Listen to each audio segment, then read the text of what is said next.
Catherine, please, can you help me reading these questions? What hobbies or interesting do you have? Okay, and the second one? Could any of your hobbies become a job? Would you like to do those jobs? Okay, thank you. So now that we already read these two questions, you will have 2 minutes in order to answer, and then you are going to share your answers with the class, guys. Okay, so remember the first one, what hobbies or interests do you have? And the second one, could any of your hobbies become a job? Would you like to do those jobs? I like play video games with my friends or alone. Okay, playing video games. What else? ¿Qué más? Mm, Any other hobby? practice programming, probably. Okay, practice programming. Yeah, that could Yeah. be also too. And could any of your hobbies become a job? What do you think? Will you like to do those jobs? Maybe if you. Mm, yes, with the video games, programming video games, I think. Okay, yeah, you mix both hobbies, no? Yeah, that's right. Yes. Maybe then in the future you can program this kind of video games, okay? Because it's quite popular, I guess, in these days. Okay, so thank you, George. That's a good answer. Now let's see, maybe who hasn't participated yet? Maybe let me see, Jimmy Maldonado, please. What hobbies or interests do you have? Good morning, teacher. My hobbies, for example, are reading, listening to music, watching movies on Netflix, um, running, and photography. Okay, those are yeah, nice hobbies. But could any of your hobbies become a job? Maybe. Would you like to do those jobs? What do you think? Yes, for example, the photography, I would like to have a studio. Okay, Uh, and yes, I would like uh, to do those jobs. okay, that's interesting. Maybe you can become a professional photographer. That could be good. Yes. So thank you. Let's see one more student. Maybe Steve. Please, Steve. What hobbies or interests do you have? Yes, teacher. My hobby is the uh, play drums, Okay. uh, play What video else? games, Playing play video video games. games. No more. Okay, Uh, so maybe could any of your hobbies become a job? What will you like to do those jobs or not? yes, maybe the play drums. I can dedicate, me say, to child teaching, or maybe I can be a professional drummer and have a great rock band. Okay, yeah, that could be. Yes, that's also. Maybe if you like to play drums, maybe then you can become a musician or an instrumental musician, I guess. So thank you, Steve. And thank you guys for your participation. Now we're going to pass to the next activity. So, sorry, let me see. For the next activity, we're going to watch a video, guys, from the English book. So, please pay attention. I'm going to play the video at once, then we're going to read some statements, and then I'm going to play the video again in order for you to answer these statements. So, pay attention, guys.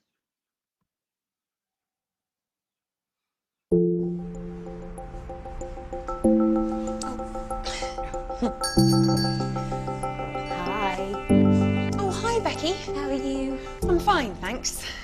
So are you ready for your photo shoot? Huh. I guess so. The shop looks great. Oh, that's because of Tina. She spent the morning cleaning up. Well, she did a great job. So, Tina, are you going to be in the photos too? No, I hate having my photo taken. Oh, I see. Anyway, if you're ready. Oh, make sure you get my good side. You look great. Thank you. So how do you want to do this? Let me see. I think it would be best if I just take some natural shots of you looking busy with the flowers. Okay.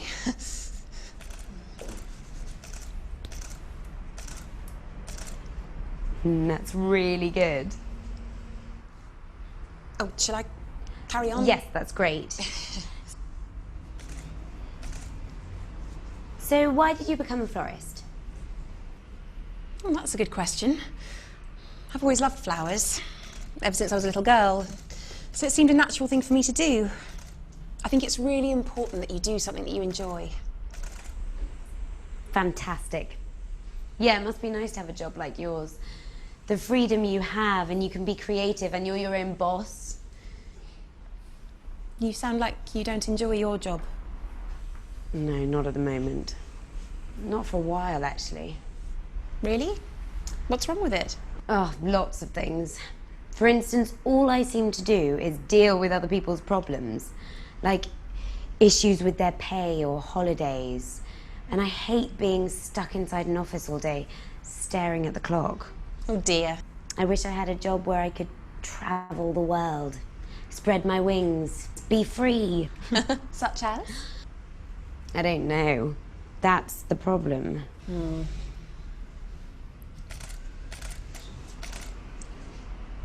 Lovely. Can I see? Sure. Here you go. That's great. Thank you. Well, how about becoming a professional photographer? You're really good. I don't know. Tina, how about a quick shot of you and Rachel together? Do I have to? Oh, go on. Just stand by Rachel for a moment.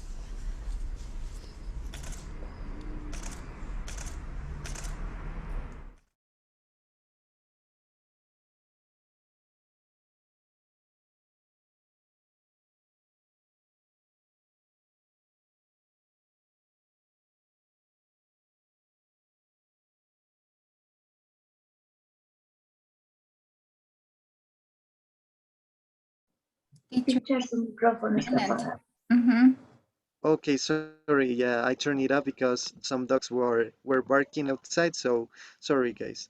Now we are going to read these 5 statements from 1 to 5 in order for you to catch the main ideas. Then when we will watch the video again. So please, Angie, please, can you help me reading the first statement?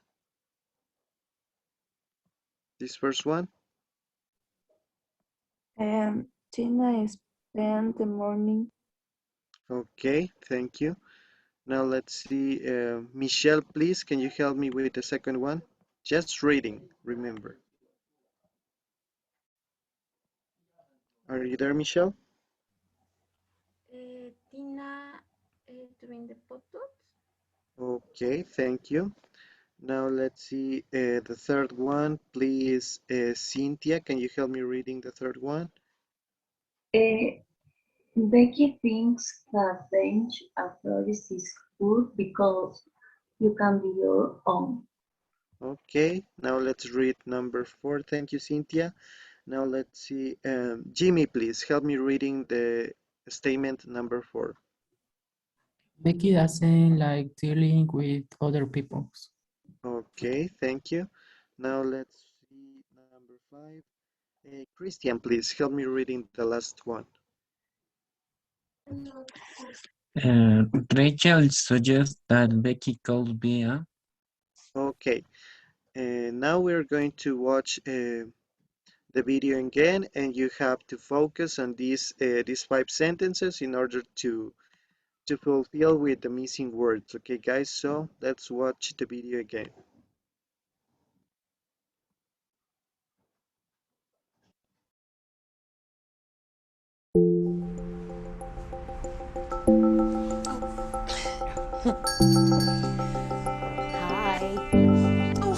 Becky. How are you? I'm fine, thanks. So are you ready for your photo shoot? Huh. I guess so. The shop looks great. Oh, that's because of Tina. She spent the morning cleaning up. Well, she did a great job. So, Tina, are you going to be in the photos too? No, I hate having my photo taken. I see. Anyway, if you're ready. Oh, make sure you get my good side. You look great. Thank you. So how do you want to do this? Let me see. I think it would be best if I just take some natural shots of you looking busy with the flowers. Okay.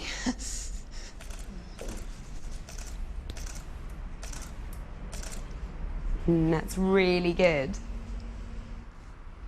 Oh, shall I carry on? Yes, that's great. So why did you become a florist? Oh, that's a good question. I've always loved flowers, ever since I was a little girl. So it seemed a natural thing for me to do. I think it's really important that you do something that you enjoy. Fantastic. Yeah, it must be nice to have a job like yours. The freedom you have, and you can be creative, and you're your own boss.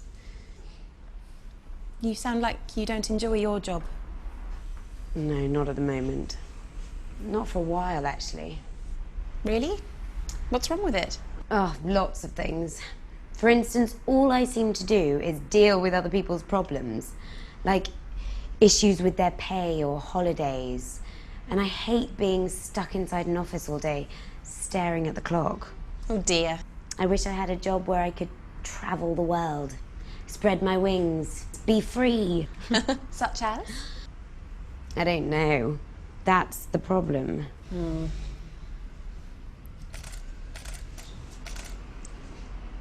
Lovely. Can I see? Sure. Here you go. That's great. Thank you. Well, how about becoming a professional photographer? You're really good. I don't know. Tina, how about a quick shot of you and Rachel together? Do I have to? Oh, go on. Just stand by Rachel for a moment.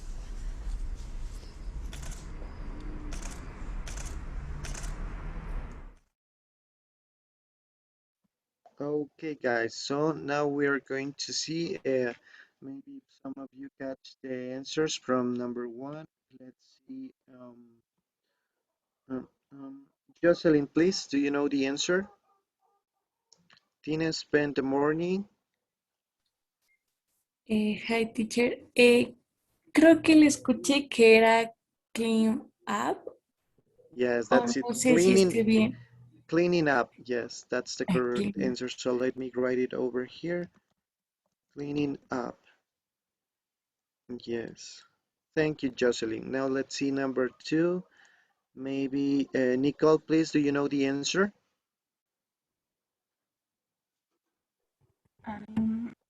Tina doesn't want to be in the photos. Yes, that's it. That's the right answer. Tina doesn't want. Yes, that's it. In this case, let me move it over here. Doesn't want. Thank you, Nikki. Now, let's see number three. Anita, please, do you know the answer of number three? Becky thinks that being a florist is good because you can be your own boss. Yes, that's it. Your own boss. Thank you. Now let's see number four. Bibi, please. Can you help me with number four? Problems. Yes, that's right. Thank you, Bibi. Problems. And let's see okay, number five. Samantha, please. Do you know the answer of number five? Rachel suggests that Becky could be algo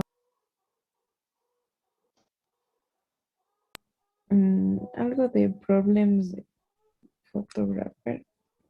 Okay, in this case, it was professional photographer. Okay, so that's almost perfect. Okay, thank you. Sorry. No, it's full. Sorry. Photographer. Yes, that's the right answer. Professional photographer. So thank you guys. Now we are going to move to the next one, to the next part of this lesson. So I'm going to explain you some useful phrases that maybe we can use to give reasons, give results, and give examples. In this case, we're going to start with these expressions that maybe we all know, we already know, but maybe we can misplace or we can confuse those. So let's start with the first one that is because. Okay, so here we have two different examples. Okay, also it says here that maybe in conversations we can not use the whole word saying because. Also we can use this short form. We can just say cause maybe when but just in speaking. Then in writing you need to write a whole word because. Okay, so here we have two examples. Can you help me reading Miguel, please? Can you help me reading the two examples? I was worried because Sally was late. Okay, thank you. The next one. I left because I was getting bored. Yes, okay. In this case, you see, maybe in the first one we use the whole word because, and in the second ones we just use cause. So in here we have to use this because in order to give reasons, of course, but the second class, maybe we're connecting, as you can see, I was worried, this could be the first class, then we place because in order to give the reason why, and then we have the next clause. So the next clause needs to have in this case a subject, a main verb. Let me change the color. In this case, in the shape, a verb and a complement. Okay, remember that structure. When we use see this structure, a subject, a main verb, and the complement, we always need to use because, just because, not because of. And now we are going to see when do we use because of. So let's see. Um, Now, please, Gabby, please help me reading these two examples. She was late because of the traffic. I Okay. was tired because of all the hard work. Okay, as you can see, it's different. First, and here we have she was late. This is the first clause, the first part of the sentence. Then we're going to use this expression because of in order to give the reason why she was late in this case. And here we just have this noun phrase, okay, that is the traffic. So as you can see the difference in the first part when using just because we had a main verb, but when we use because of, there's not verb in the second clause. No hay un verbo en esta parte. Okay, here we have the second example, the same. I was tired, that's the cause or the main clause. I was tired. Then we need to put the expression to give the reason because of. And here we have the second clause that, as you can see, there's not verb in here. All the hard work. This just is just a noun phrase. Okay, in this case, the noun is hard work. Okay. So we need to use because of just when we have noun phrases. Then, so we cannot use, for example, because the traffic. Okay, that's not right. For example, we can say she was late because the traffic. Okay, it sounds like something else is missing, so we need to use in this case because of. She was late because of the traffic. Because in this class, the last clause is just a noun phrase. There are no verbs.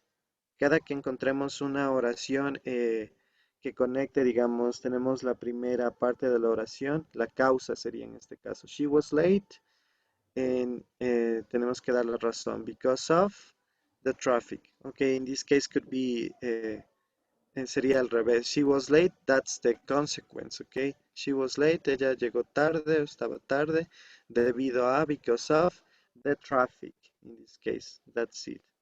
That's the cause. And also, we cannot say it, maybe, let me use the second example of just because. I felt I left because of I was getting bored. Okay, no, that's not right.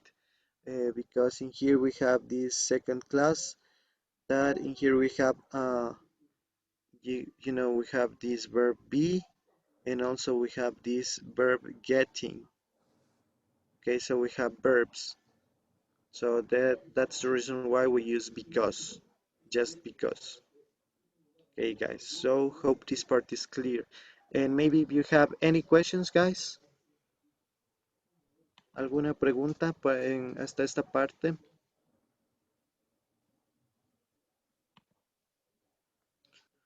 No, so let's pass to the next expression. So let me clear the drawings and we're going to pass.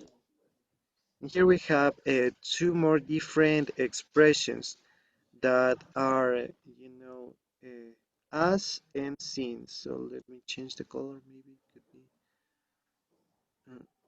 better with white. I guess yes, that's right. Okay, so these conjunctions are more formal, in a less formal language. We could prefer the equivalent with so. Okay, we use as and since in a formal way, maybe where for writing any research papers or any essays or academic writings. We can use these two expressions that have that share a similar meaning. We can use as or since, but maybe in speaking or in informal language, we can use the expression so in this case, that has the same meaning, but just change mm, the formal language and the informal language. That's just the part that change. So here we have two examples. Can you help me reading, in this case, Fausto, please? Can you help me reading both examples? Yes, teacher. As it's raining again, will we have to stay at home to stay home? Okay. The second one, please. Since it's too late, I think we should stop now. Okay. Yes, that's it. Thank you. And here we have these both expressions that we can use as this part says. We can use these two expressions when the reason is already well known. Okay, when we already know the reason, or it is less important than the rest of the sentence. Okay, these clauses often begin the sentence. So you may have more of the time, you will have, you may find these clauses at the beginning of each sentence.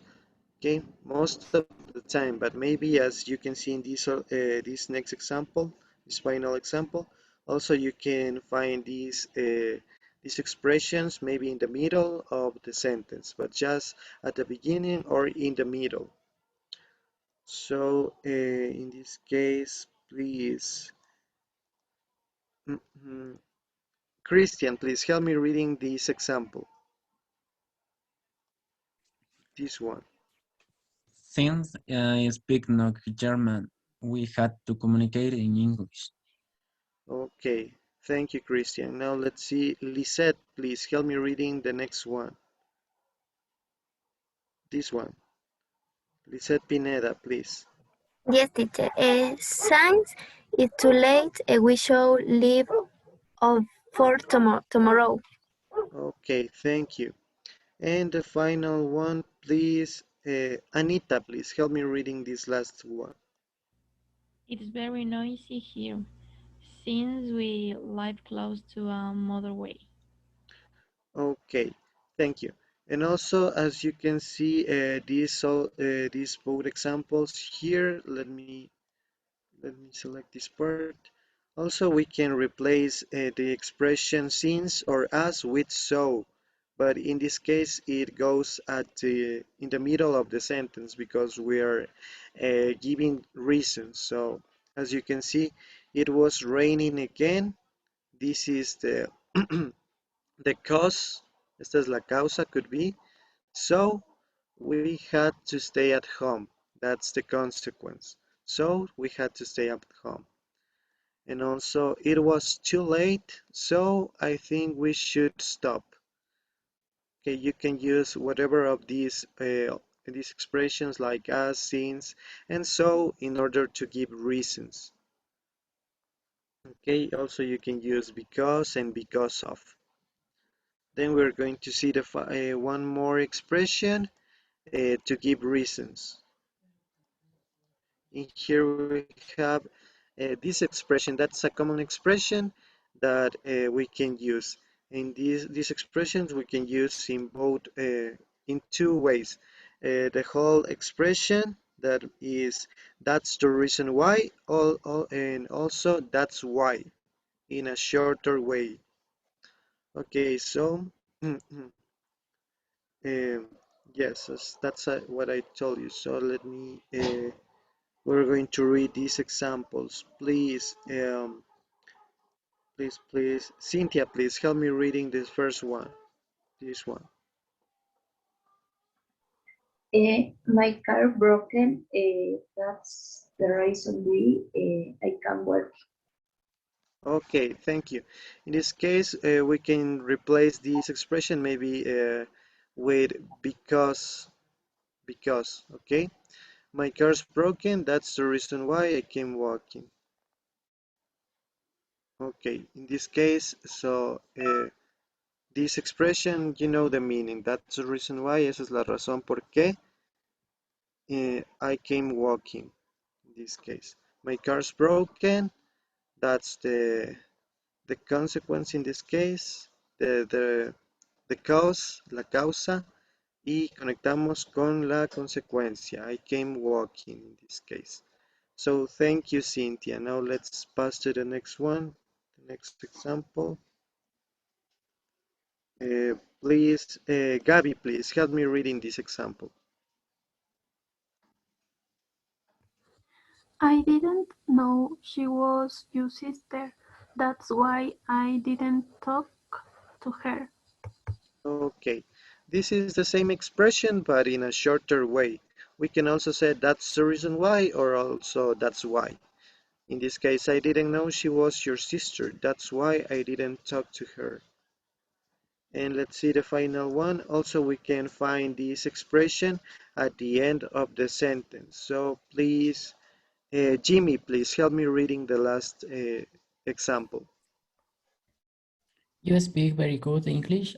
Oh yes, I forgot your mother English. That's why.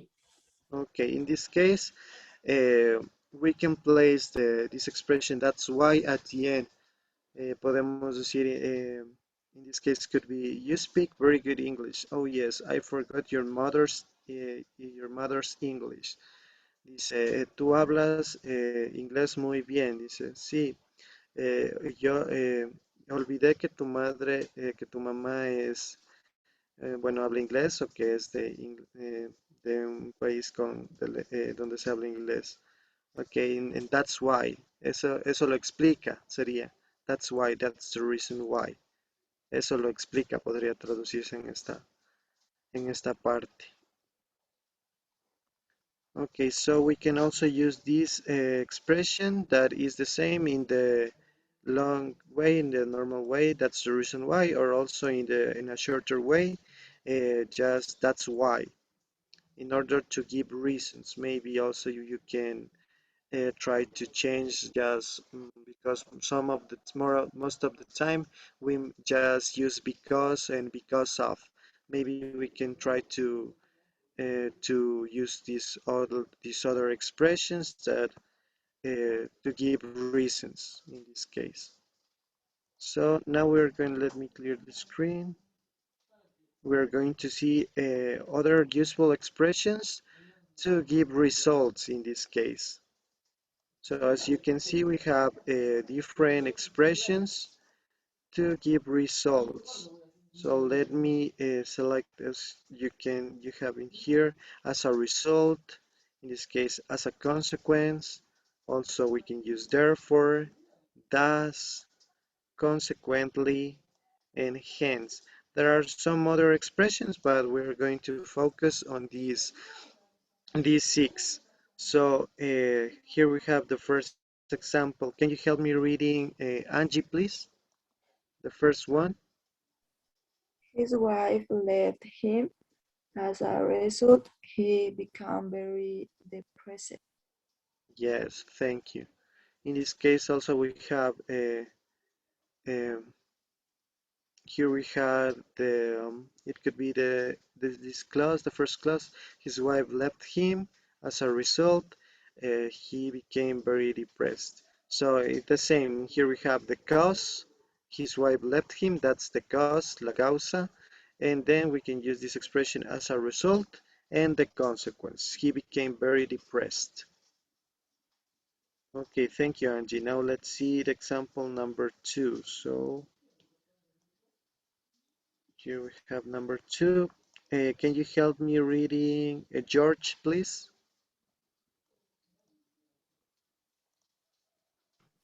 She was live in France, and as a consequence, she speaks French fluently. Okay, yeah, that's the same as a result. This is a synonym. Okay, we can use as a result, as a consequence, and also some other of these expressions that we have in here. Thank you, George. Now we are going to pass to the third example. So please, can you help me reading Jocelyn, please?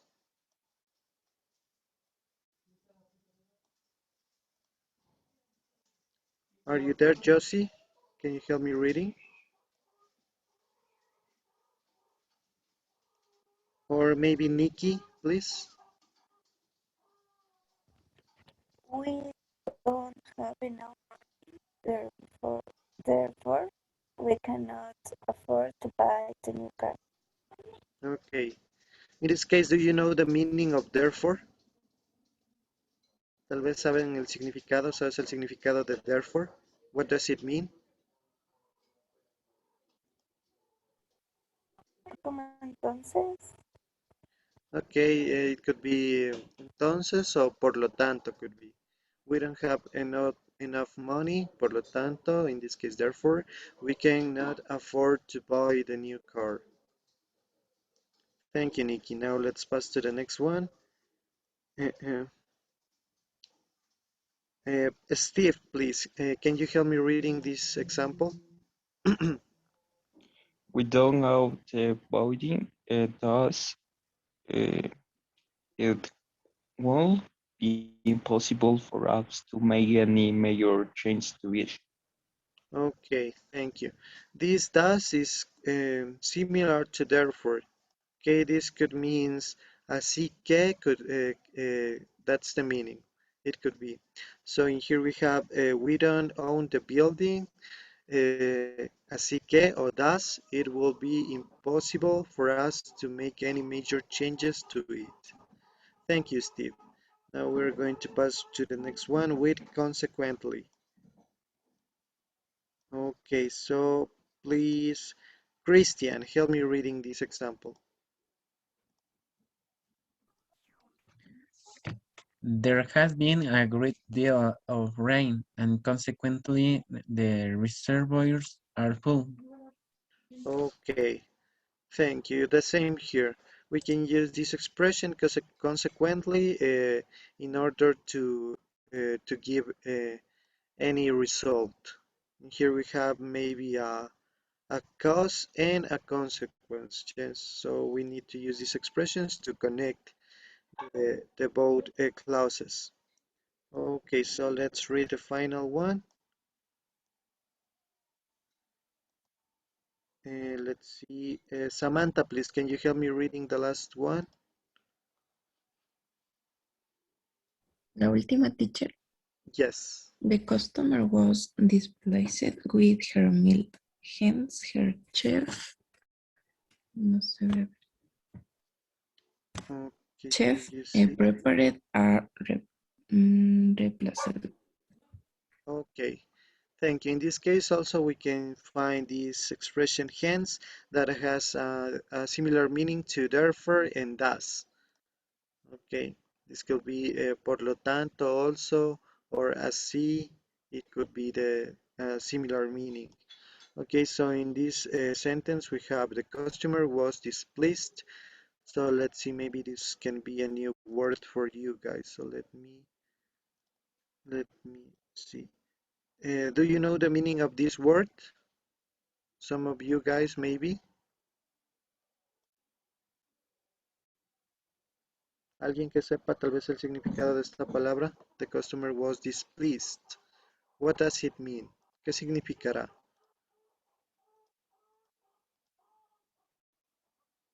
Disgustado. Okay, yes, that's it. Yes, that's the right answer. Thank you. The customer was displeased with her meal, hence the chef prepared a replacement. Okay. Thank you, guys. So now we're going to, let me clear this part, and we're going to pass to the last part of useful expressions for giving examples. As you can see here, we have different expressions to give examples. So let me change the color, and I'm going to select. In here we have, for instance, we have like, also we have such as, and for example, the most common that maybe we all use this time. So for example, that's why. So in this case, almost double all these expressions has a similar meaning. And those are used for giving examples. So let's see the first one. Let me change the color. Maybe this could be better for you. So please, and Gabriela, please, can you help me reading this example?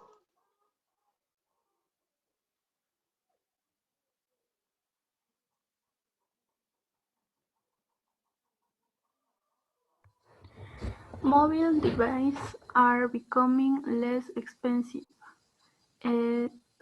Sophisticated smartphones, for instance, can now be purchased for less than, I don't remember, how do you say the number? Okay, Sorry.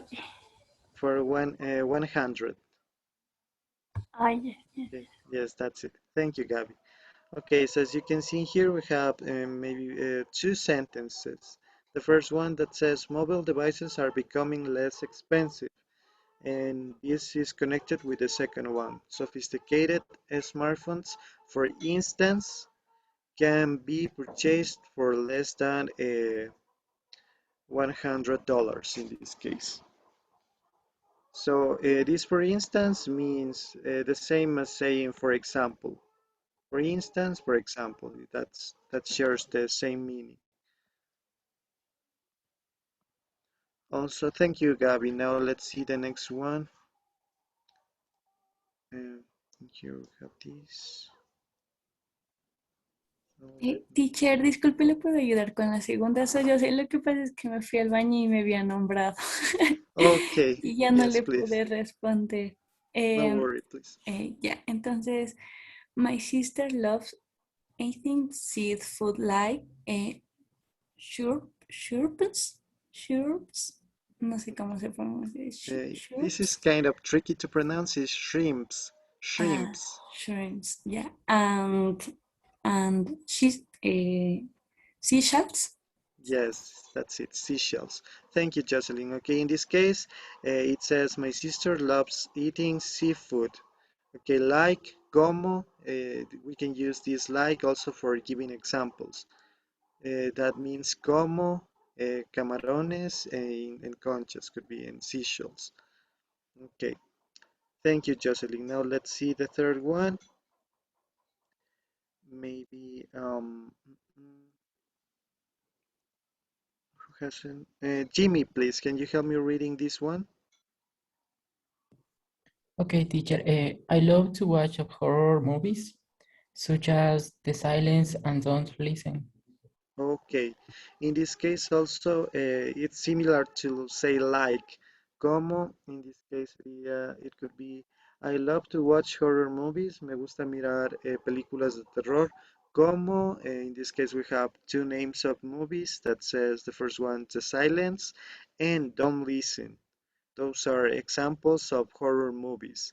So we can use this expression such as, that means como, or for example, that's it. We can use this expression also to give examples. And the most common that we already know, that is for example. But please, Prissy, please. Priscilla, can you help me reading this last example? Number 4. Yes. Many countries, for example, Mexico and Japan, have a lot of earthquakes. Yes, that's it. Earthquakes. Do you know the meaning of earthquakes? This word? Maybe some of you who knows the meaning of this word? Earthquakes.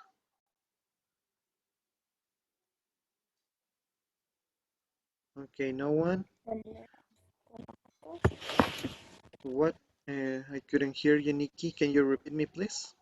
Temblores o terremotos. Yes, that's it. Movimientos telúricos, temblores, terremotos. That's the meaning of earthquakes. So yes, please guys, remember all of these expressions for giving reasons, for giving, for giving reasons, giving results, and giving examples, because then we are going to do an activity using these expressions, guys. So if you have any questions up to now, any questions, guys? Hasta este punto, ¿alguna pregunta, maybe? No questions? Okay, so we're going to pass to the next activity, guys. So let me see. So,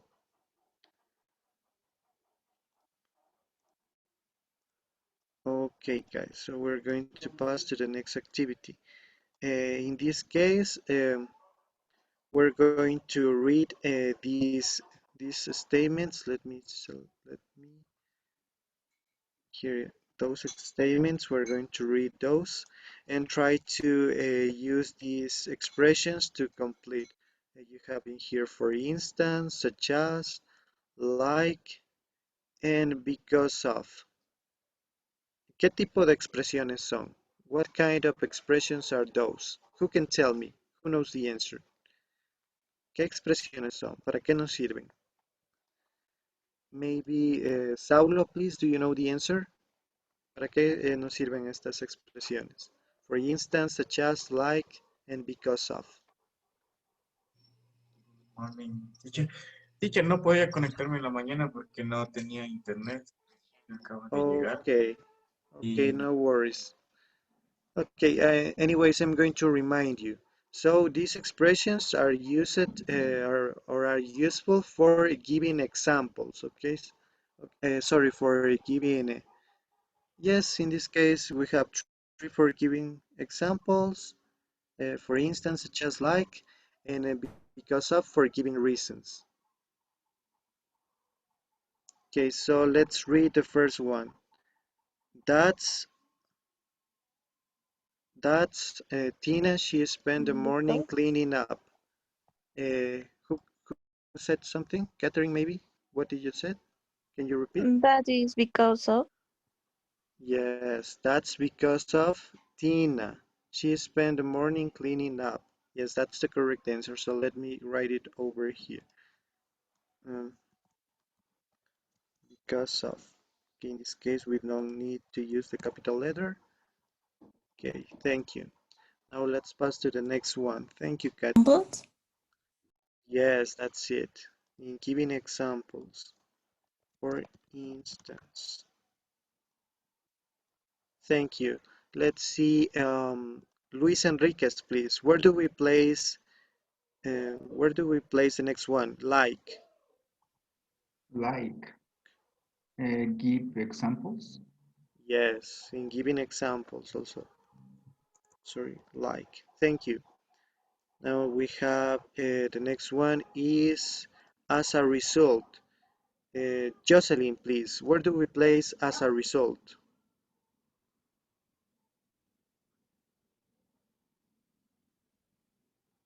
Or maybe George, please. Can you help me? George, where do we place as a result? ¿Dónde iría? Sí estoy, teacher. Okay, Jocelyn. Iría en begin result. Yes, that's right. Sí. Yes, as a result.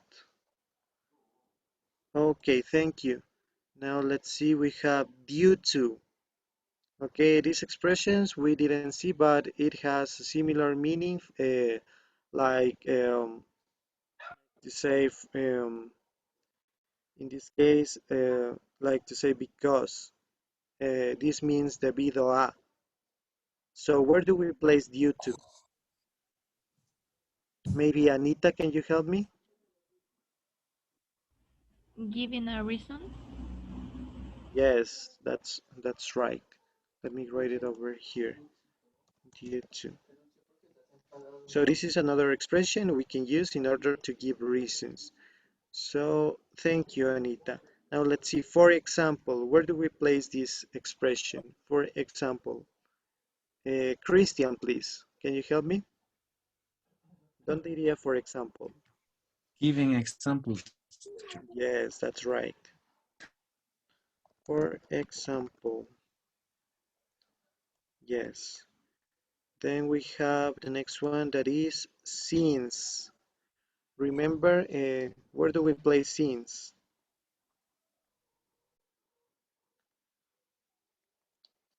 Maybe Jennifer, do you know the answer? ¿Dónde ubicábamos el since? Give me reasons. Yes, that's right. Thank you. Now we have because of. Lisette, please. ¿Dónde ubicamos el because of? Where do we place because of?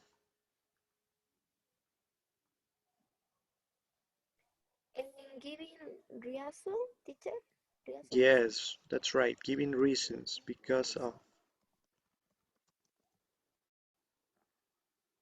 Then we have the expression so.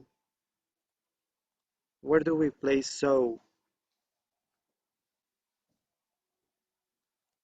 Mm,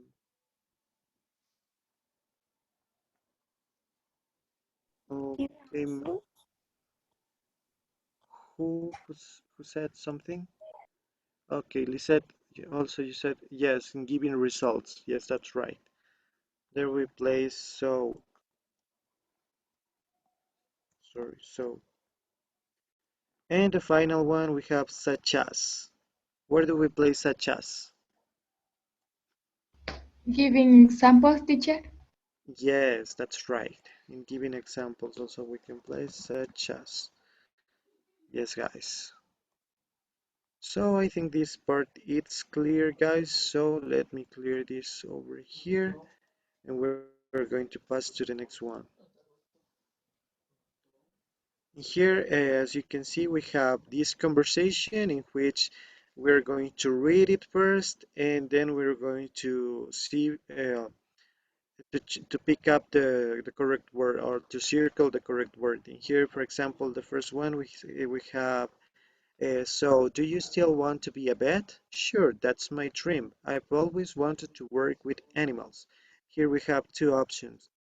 For example, or due to, in a zoo or something like that. So maybe, who hasn't participated yet? Maybe, let me see. Fausto, please, do you know the answer? For example, or due to? What do you think? ¿Cuál sería? Mm, The first one that says, sure, that's my dream. I've always wanted to work with animals. For example, or due to, in a zoo, or something like that. ¿Cuál sería la correcta? For example, or due to? for example, teacher. Yes, that's right. For example, that's the correct answer. Thank you, Fausto. Now let's see the second one. Please, Jimmy. A zoo? Wow, that will be good. Well, I need to do lots of things. First, since or like finding the best college to go to. What do you think? Since or like? Uh, like, like teacher, like Okay, feeling the yes. best. Yes, that's the correct answer. Well, I need to do lots of things. First, like finding the best college to go to. Thank you, Jimmy. Now let's pass to the next one. I see, and it is easy to become a vet? Not really. It takes years at university because of or so all the things you have to study. Okay, so let's see. Maybe Samantha, please. What do you think? Because of or so?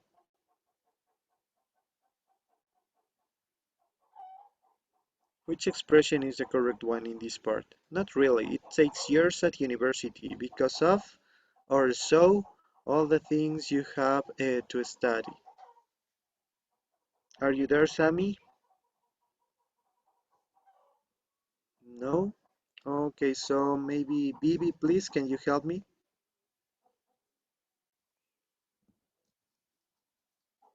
Are you there, Bibi? Bibiana? Teacher, a ver. Okay, what's the correct answer? Because of or so in this part? Let me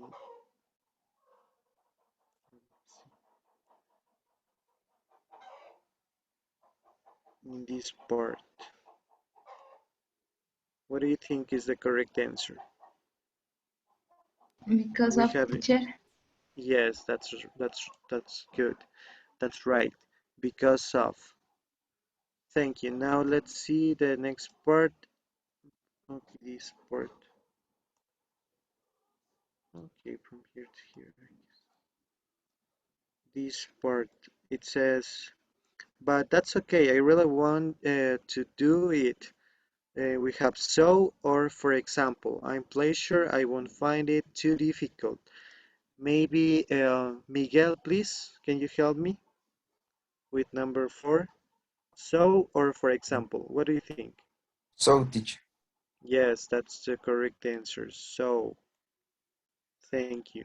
And let's see the final one. We have, well, if there's anything I can do to help, so or such as looking at college websites, let me know. In this case, please, Stefano, please. Which one is the correct answer? So or such as? What do you think?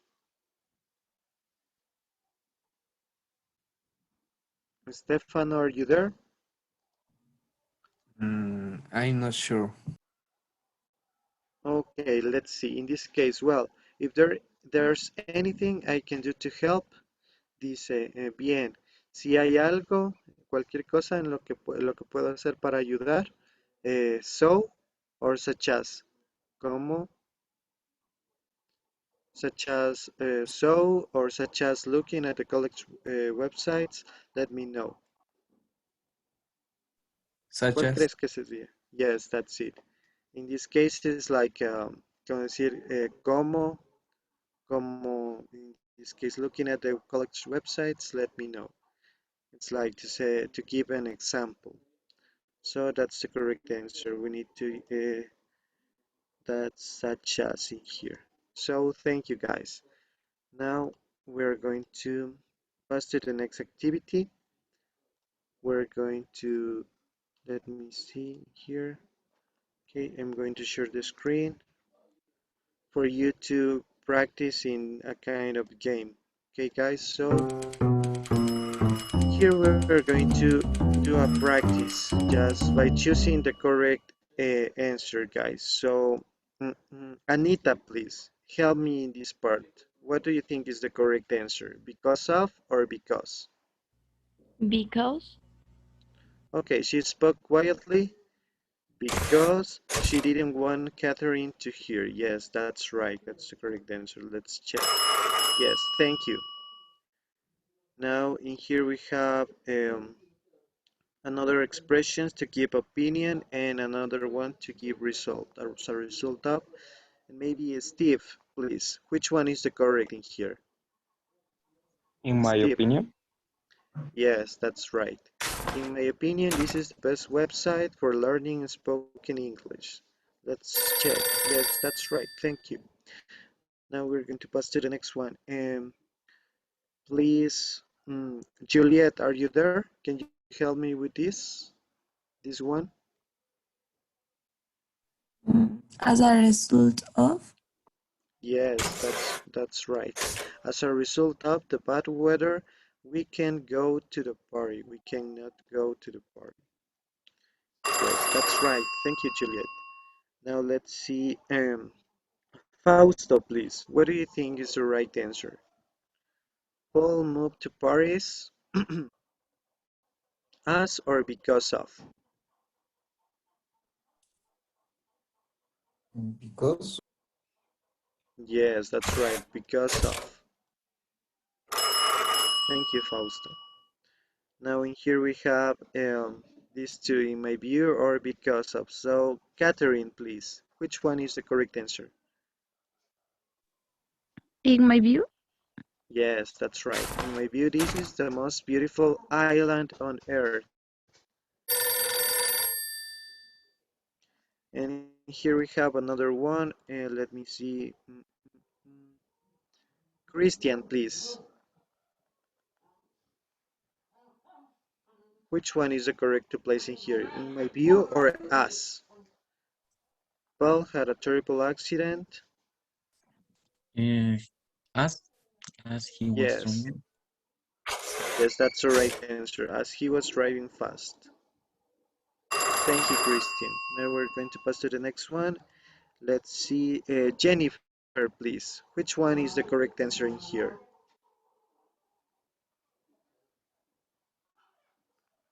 What do you think, Jennifer? As a result of or because? As a result of. Yes, that's right. As a result of his disobedience, his parents punished you. Thank you. Let's see the next one. Here, maybe Lisette, please. Can you help me with this?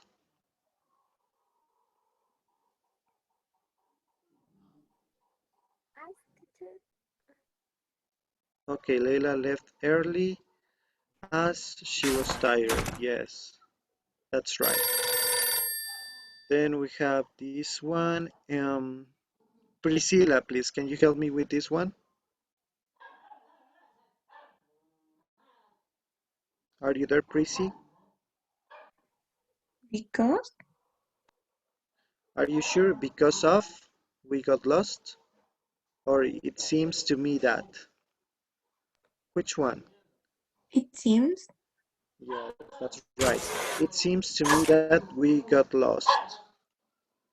Me parece que nos perdimos. It's the equivalent in Spanish. Okay, then the final one, please. Michelle, can you help me with this one? Because Are you sure? Because? Just because or because of? because Just because. Okay, so let's check. You said because. So that's not right. Remember that in this case, let me see. Okay, that's because as I explained you before, uh, we use when we use just the word because, we need to have the next class with a subject, a main verb, and a complement. And there we didn't have any verbs, so we need to use because of. But thank you guys. Now we're going to watch the next part of the video, the second part of the video that we saw before. So let me see. As you can see here, first of all, we are going to look at these three photos. Okay, we have photo A, B, and C. Okay, guys. So uh, maybe Gabriela, please. Which one will be best for Rachel's website? ¿Cuál crees que sería mejor para poner en la página web de Rachel? A, B, or C? Which one is the best for you? Sorry, teacher. The letter B.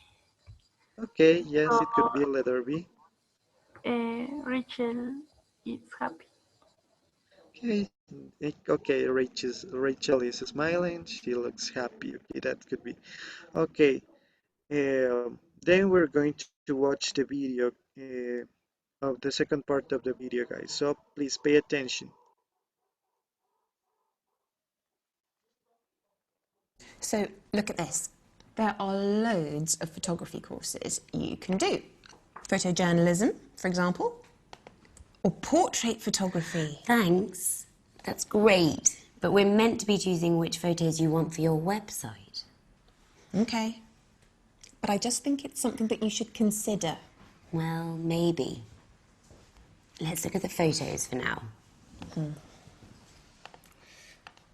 Hey, Becky, these are great. Thank you. I think this is the best one. Rachel, we can't see you in that one. Okay. Let me see.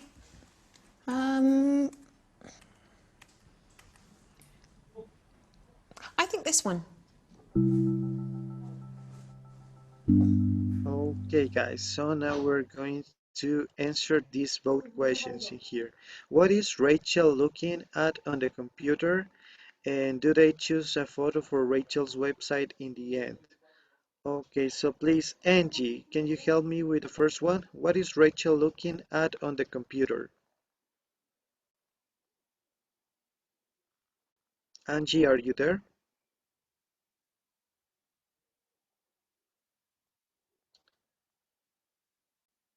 Or maybe let's see, Fausto, please. What is Rachel looking at on the computer? ¿Qué estaba viendo Rachel en la computadora? I don't sure, teacher. Excuse me, my computer is... Okay, no worries, Fausto. Maybe, okay, thank you, Fausto. Maybe someone who knows the answer. What is Rachel looking at on the computer? ¿Qué estaba viendo?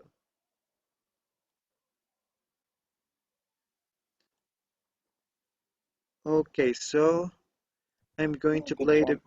Okay, Nikki, thank you. She's What's the looking answer? photography for her website. Okay, yeah, she was looking at the photos, okay? Yes, that's right. But also at the beginning, they were looking about some photograph courses that that okay, that I can remember the name of the other girl, Becky, sorry. Okay, that Becky can take to because she likes to take photos and something like that. So let's see the next question. Do they choose a photo for Rachel's website in the end? What happened at the end? Maybe Samantha, please, are you there? ¿Eligieron una foto para la página web de Rachel al final o no? Are you there, Sammy?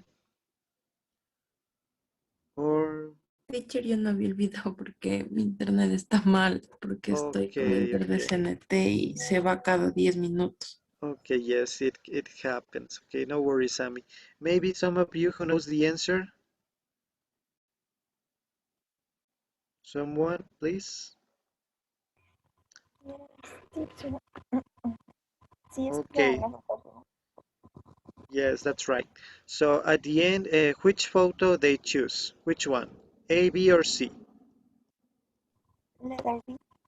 Yes, that's right. Letter B was the best photo for the website, for Rachel's website. Yes, thank you guys.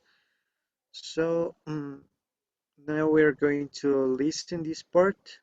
Listen and complete the extract. So this is just a short part of the video, and we're going to listen, and you will have to help me with completing the missing phrase in this case. Track 2.17. Rachel, we can't see you in that one. Okay, let me see. I think this one. Stefano, maybe do you know the answer?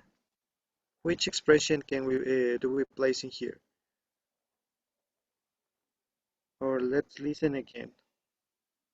Track 2.17. Rachel, we can't see you in that one.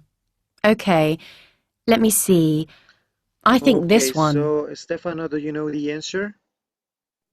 Let me see. Yes, that's right. That's the correct answer. So let me write it over here. Let me see.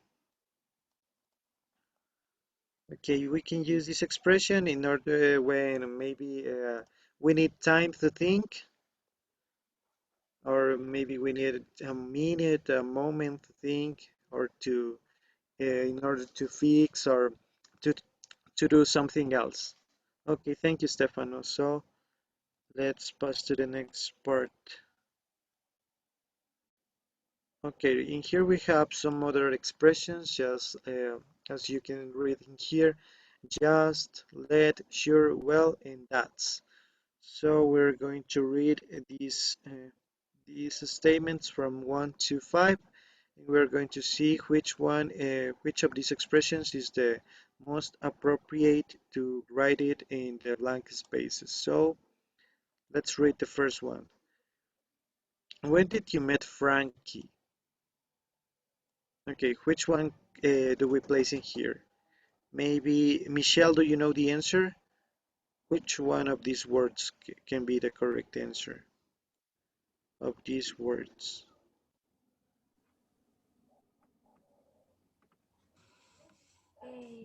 What do you think? Just, let, sure, well, or that's?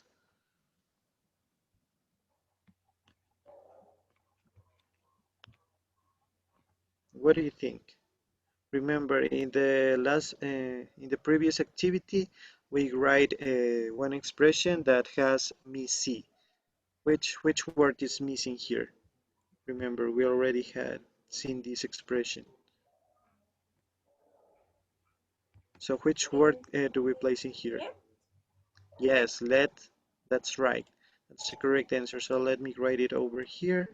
This case is let. Sorry, let. Let me see. I think it was 2004. Thank you. Now we're going to do the next one. Okay, so let me move it over here. The red chart.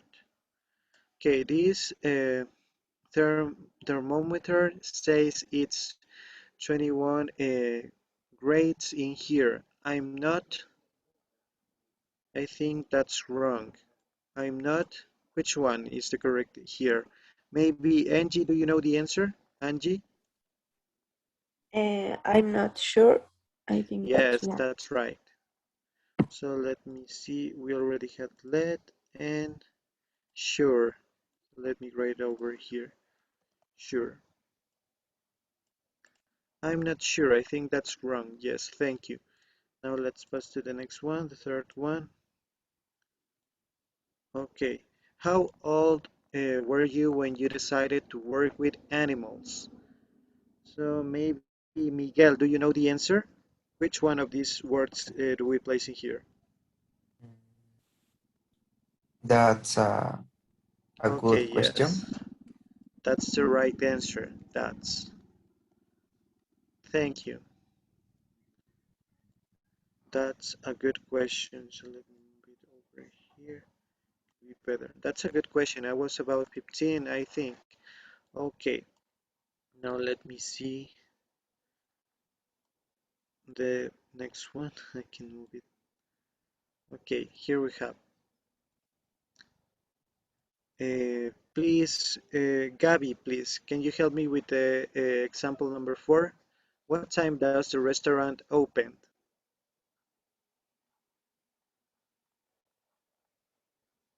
Which one? We have just or well? Just a second. Yes, that's right. Just a second. Okay, in this case, we have to put it with a capital letter. Just a second. I'm not sure. I'll check on their website. Thank you. And the final one, of course, okay. The final one is the final one. Okay, so we need to place it here well with capital letter again. Well, I was bored in my job. Okay, guys. Thank you. So let me see. Let me clear this part and we will pass to the next part. Things expressions you have to use to write just 5 sentences, guys. So you have just to click here on the plus icon and write your name in here and your examples. Question sentence 1, maybe using because, you can use because or whatever of these expressions, guys. And you will have to 10 minutes for this activity. You will have to write just 5 sentences. Okay, so I see that some of you are entering, and if you have any trouble with entering to this link, you can tell me, guys. Or if you have any question as well. Okay, I see Gabby is already there. Okay, Nikki, do you want to say something? Son 5 oraciones en general o 5 por cada tema. Just 5, solo 5. Thank you. Okay, Nikki, thank you for asking. Okay, I see that Saulo is there, Luis, Christian, okay, Jimmy. Okay, keep on working, guys. Anita is also there.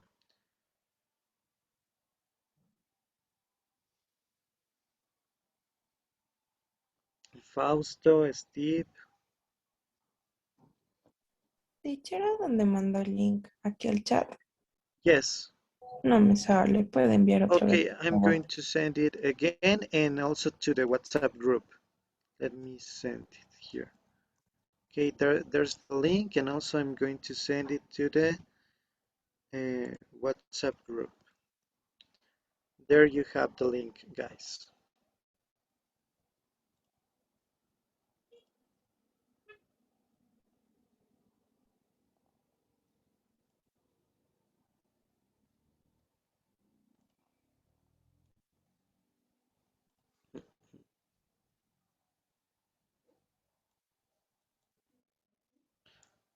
Okay, here we have also Christian is working. He has already his first sentence. Also Gabby. Okay.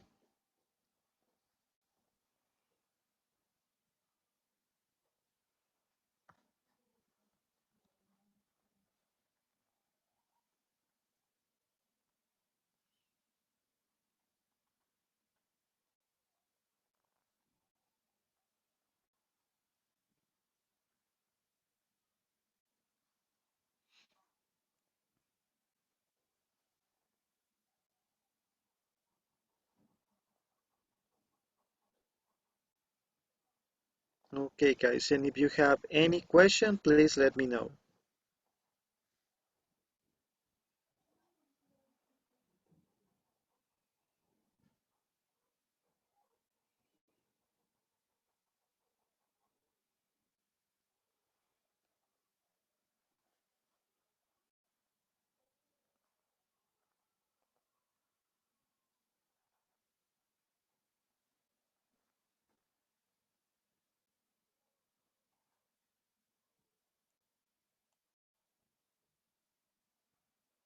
Try to use some other expressions, not just because. You can use also so, or that's the reason why, that's why.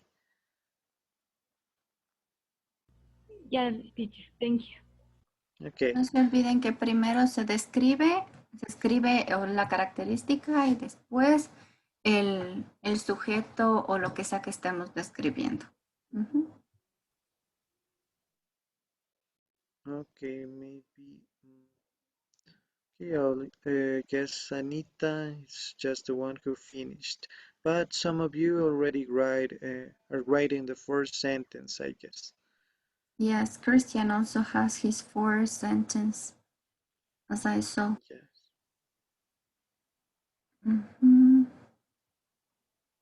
They are about to end. Lisette has Okay. her 5 sentences.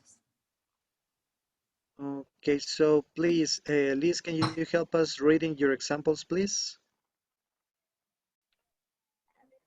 Espérame, se me perdió. Voy a abrirle desde el mío.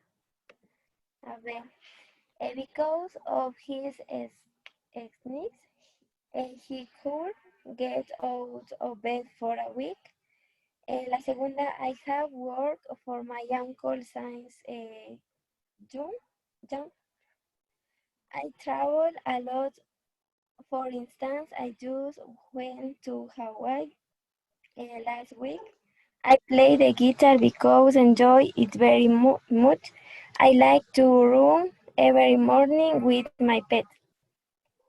Okay, but in this case, just with the last sentence, remember that we're using like, not like a verb.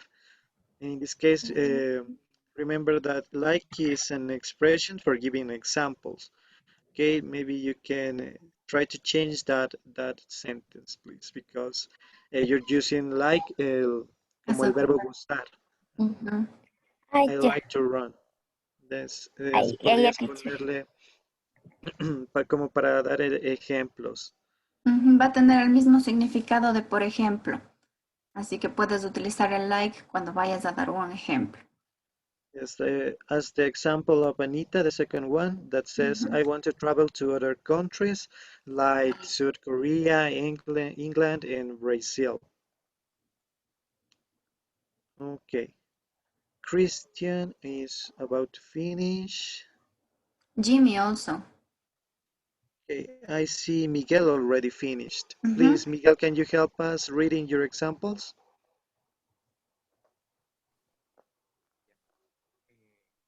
Because of I didn't study, I didn't pass the semester. 2, I like to play soccer because it is the best sport. 3, as a result of my effort, I was able to graduate. 4, I like our music genres, for example, salsa and reggaeton. Finally, I fell in a game. As consequence, I enjoyed myself. Okay, just with the first one, maybe you can change it. Maybe let me see. I've lost you. Here you are. Because of I didn't study, I didn't pass the exam, the semester. Okay. In this case, el of no sería necesario. Because I didn't study, I didn't pass the semester.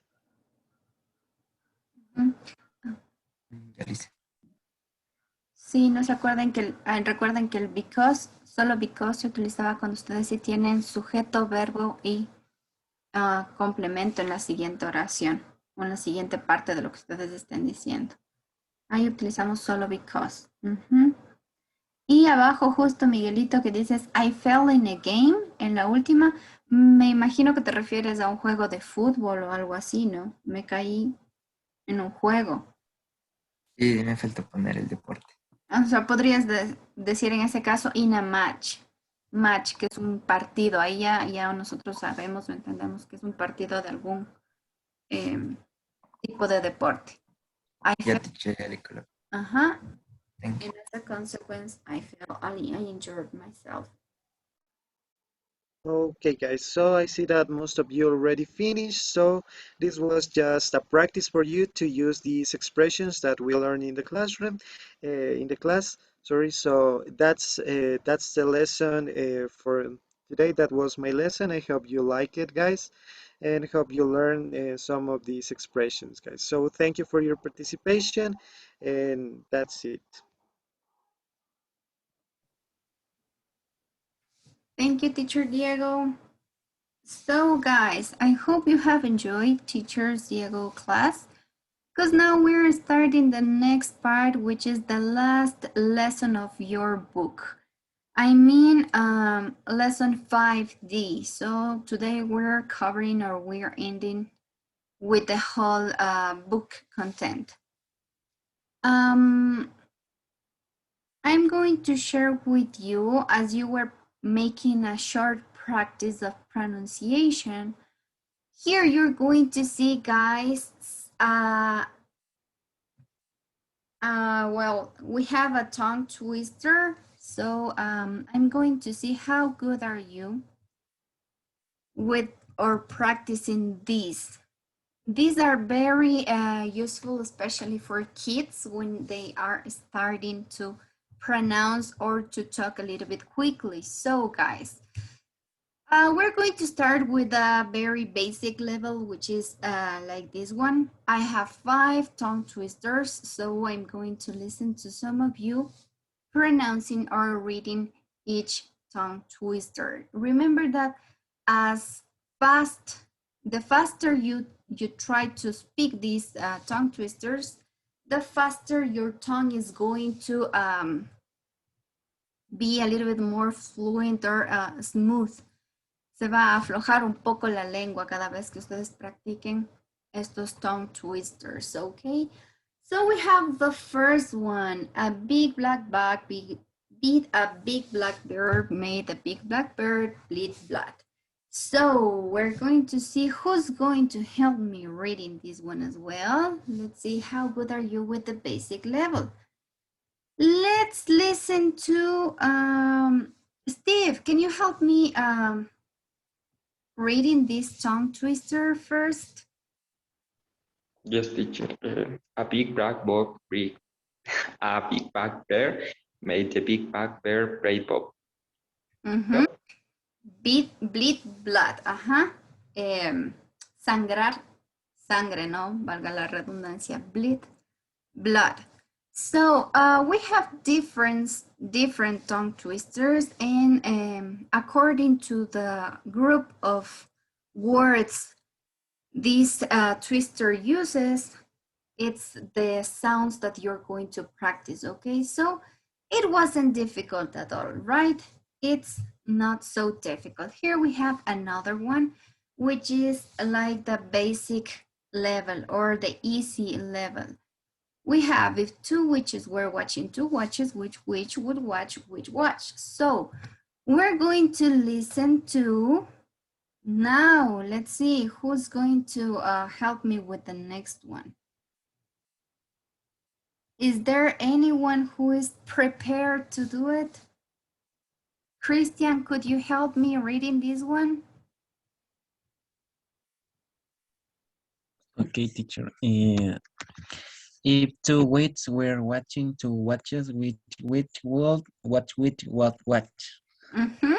Exactly. So you can practice at home looking for tongue twisters, and you will try to practice each time faster than the previous one.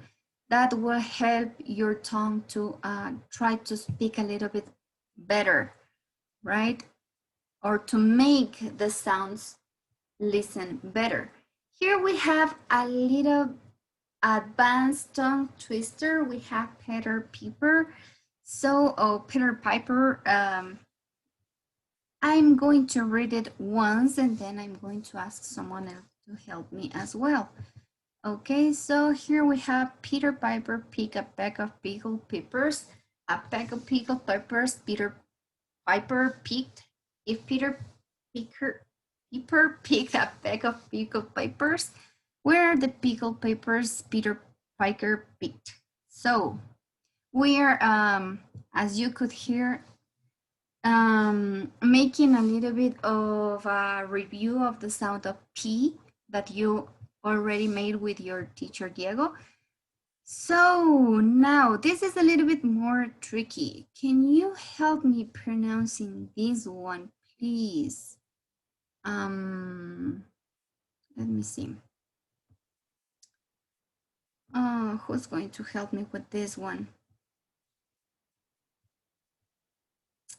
Help me with this one, please. Jimmy. Okay, teacher. Peter Piper picked of pickled peppers. A pick of pickled peppers. Peter Piper picked. If Peter Piper picked a pick of pickled peppers, where are the pickled peppers Peter Piper picked?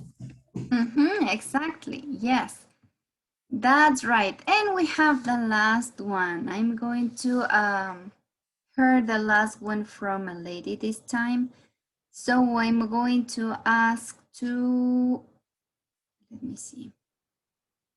I think Priscilla, can you help me with this one, please?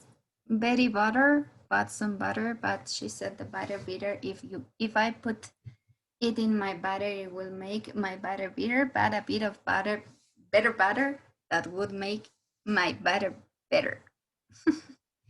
So we're going to practice the B sound as you did with Teacher Diego. Ahora vamos a pronunciar el sonido de la B como estaban pronunciando con Teacher Diego, pero de una forma un poco más difícil, okay? We're going to high the level in this case. Can you help me with this one, please?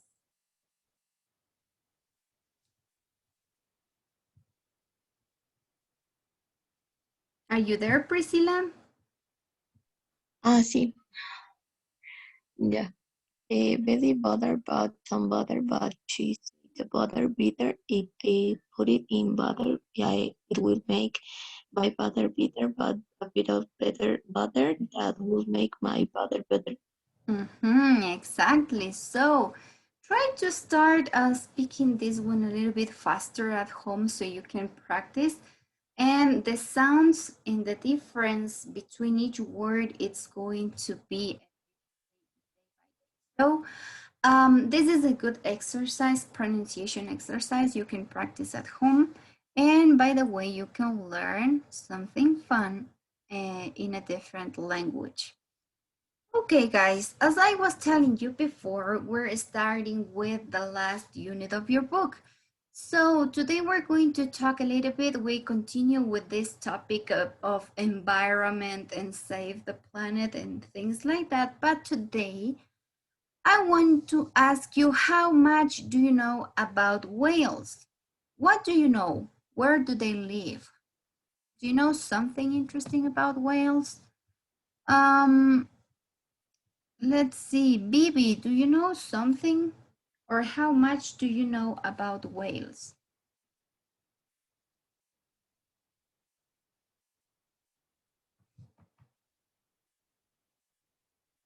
Hello, Bibi. Sí, teacher, estoy pensando. Anything, maybe you know something about them. Any interesting fact, or maybe something most of the people know or don't know about these animals? The beautiful animal and Okay, they're beautiful animals. they're very big. Exactly.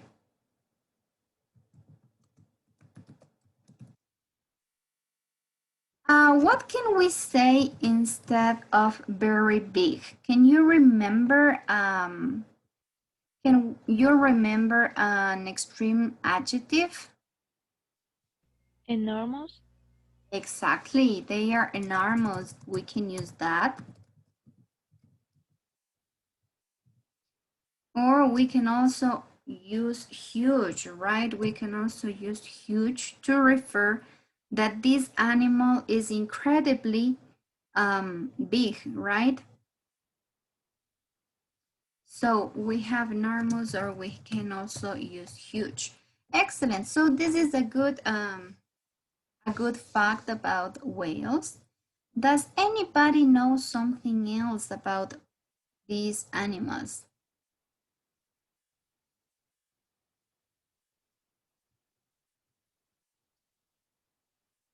If some of you go to the beach when you travel, like in a holiday, maybe you can hear from people in the coast that they always say something like, come on, you can enjoy the beautiful view of Wales, right?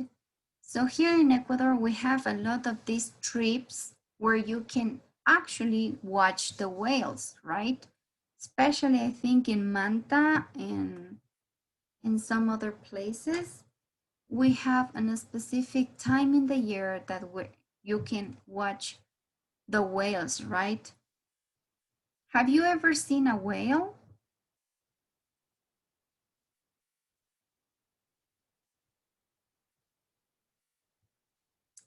Have you ever seen a whale, Josie?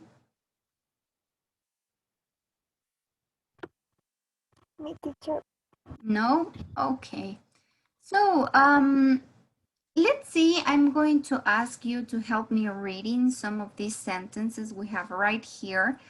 And after reading the sentence, you're going to tell me if you think that this sentence is true or false, okay? We still don't know the answer, but we're going to try to guess if this information about whales is true or false, okay? So, Angie, can you help me reading and answering number 1, please? Yeah. Whales aren't fish, so they need to come to the surface to breathe. What do you think? Is it true or false?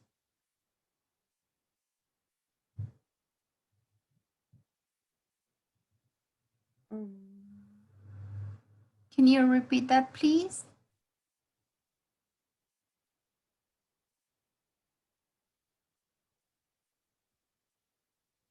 Is true. True? Okay. Thank you, Angie. So Angie says that this fact is true. Whales aren't fish, so they need to come to the surface to breathe.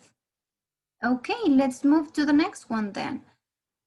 Please, could you help me reading number 2, Michelle?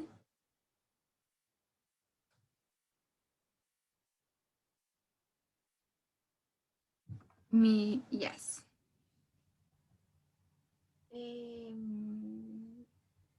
True.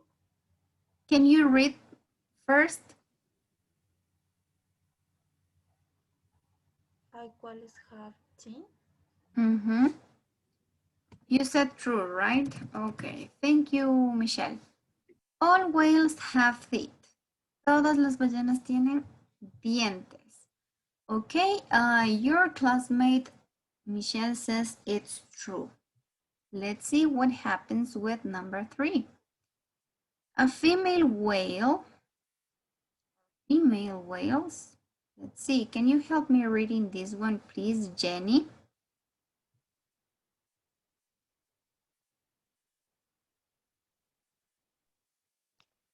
Female whales are bigger than male ones. Okay, what do you think? Is it true or false?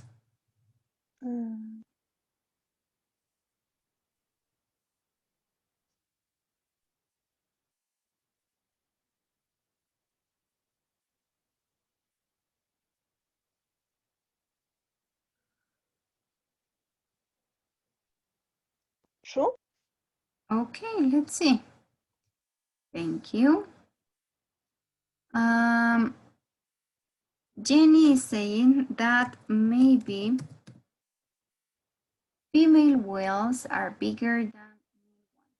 So if you see a huge whale, probably it's going to be a female, okay? Let's see the next one. Number 4. Whales never. Can you help me reading this part, please, Fausto?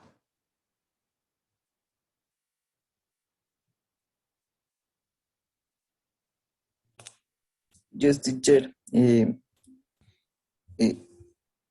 Bullies never sleep because they need to breathe. Is it true or false? It's true. Okay. Let's see the next one. Can you help me reading number 5 and answering number 5, please? Kathy. Number 5, please.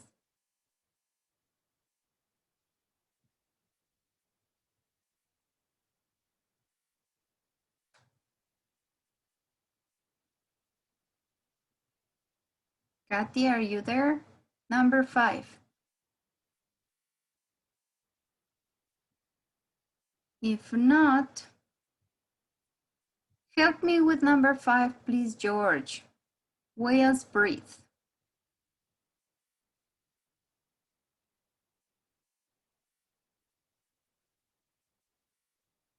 Perdón, teacher, no escuché. Number 5, can you help me reading and answering? Whales breathe every 15 minutes. Exactly. Do you think it's true or false?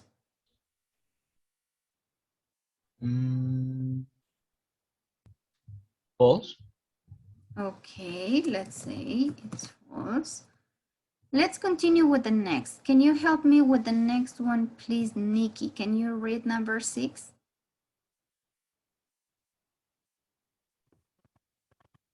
Whales can communicate by singing to each other. Do you think it's true or false? True. Okay, true. Thank you. And we have the last one. Can you help me reading number 7, please? This time I'm going to ask to Stefano. Can you help me reading number 7, please? Whales sometimes swim onto the shore and can get back to sea. Exactly. Thank you. So, what do you think it is? True or false?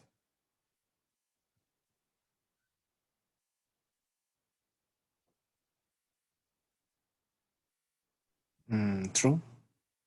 Okay. Thank you. So, whales swim onto the shore and can get back to the sea. Yes. So, guys, here we have 7 interesting facts about these big animals we have, which are the whales, okay? So the first one says whales aren't fish, so they need to come to the surface to breathe. No son peces, es decir que necesitan ir a la superficie a respirar. That's right, they are not fish, they need to go to the surface to breathe. So yes, in fact, this is true. This is true. Number 2, all whales have feet. That's also true. Indeed, very good. Todas las ballenas tienen dientes. Perfecto. No tienen dientes, teacher. Yes, they have. You want to see? No tienen dientes. Yes. Look at this. No, I'm no. going to show you. Yo había escuchado que no tienen dientes, sino que para alimentarse suben a la superficie y tienen unos pelitos, ahí absorben el agua y los peces pequeños, pero no tenían dientes. Sabía yo eso. Yes, exactly. They are like these, as you said, these como pelitos. What you said, these are flexible. Ajá, son como cartílagos, así son como, I don't know how to say it, but yes, some of them, they have it like this. And look at this. I'm going to show you. Les voy a indicar los dientes. Look at there. Some of they have, some of them they have teeth, indeed, and some of them have these like lambs. Sí, algunos tienen como unas barbas. Ajá, exacto, como barbitas que pueden ser o reemplazar a los dientes, pero en otros casos sí hay. O sea, dependiendo de la ballena, del tipo de ballena, podemos encontrar like sharks, un tipo de dientes no tan filudos como los de ¿cómo se llaman estos? Sharks, tiburones. But some of them, they can have teeth like this. En algunos casos, miren, en las bebés hay las ballenas which are dangerous and they can have this kind of different. Teacher, pero eso no es una orca. That could be, it's a kind of mammal also. También es otro mamífero grande, ¿sí? Las orcas más bien son like this, I think. I've seen one once. Okay, just let me fix this. And let me show you something else. Okay, let's see. Oh my God, I lost all your answers. But yes, the first one was true. The second one, as you said, is true. Let me show you again. The thing is that when I change screens, the notes also always get lost. So anyway, you told me this one was true. This one was true. I think this one, you told me also it was true. Female whales are bigger than male ones. That's because they are mammals and they need to grow the baby inside. So yes, females are going to be bigger. Somebody else also told me, I think whales never sleep because they need to breathe. And I think this was false. Some of you told me it was true, or I don't remember for sure what did you say, but I know that this is false, I think. This one is false. They do sleep. Imagine if they cannot sleep. This one, so it's false. Let me write a next. This is something not true. In fact, whales do sleep. They appear to take turns letting one side of their brain sleep and the other side of the brain is always awake to remember to breathe. That's something interesting. They can divide their brain into the two parts, and one part is going to be active, like making the whales to breathe, and the other one is resting a little bit. So in this case, this would be false because they do sleep. También duermen, that would be false. And then we have some other true facts. También tenemos otros datos interesantes que sí son reales. They breathe every 15 minutes. So they have to go to the surface and breathe every 15 minutes. And they can also communicate by singing. That's what I was telling you before. When you pay for these watching whales tours, you can even hear the sounds they make to communicate each other. I think it's easier to listen the sound when you're under the sea, but you can also listen to the sound. And that's also definitely true. Sometimes whales go to the shore and they just get stuck in the sun and they cannot go back to the sea. That's why they need some human help to go back to the shore. You're going to see a case like this, like the one I just told you, in the book. So if you go to your page 64 of your book, you're going to see a picture of some people trying to help a whale go back to the sea, right? Can you see the picture of your on your screen? Yes, teacher. Here we have a big whale stuck in the sand, and look at this, there's not just one. I think there are a lot of whales that got stuck, look at this, in the shore. And here we have some people trying to help them move. Imagine how heavy they must be, because we can see here like 5 people trying to move them and they cannot do it. So they must be very, very heavy. I think it's not going to be the same as pushing behind a car, right? No va a ser como el mismo movimiento, el mismo peso que empujar un carro. No, deben ser mucho más pesadas. Let's see. Now we're going to listen. We're going to listen. Look at this. We're going to listen a conversation of this lady, which is an environment activist. As you were telling, which one do you think it is?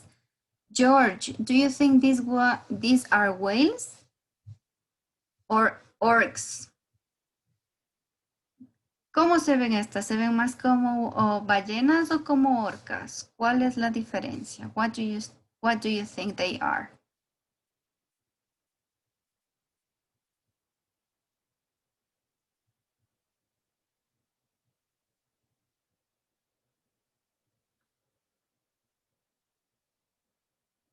Do you know that these are like a family, right? They are a kind of whales.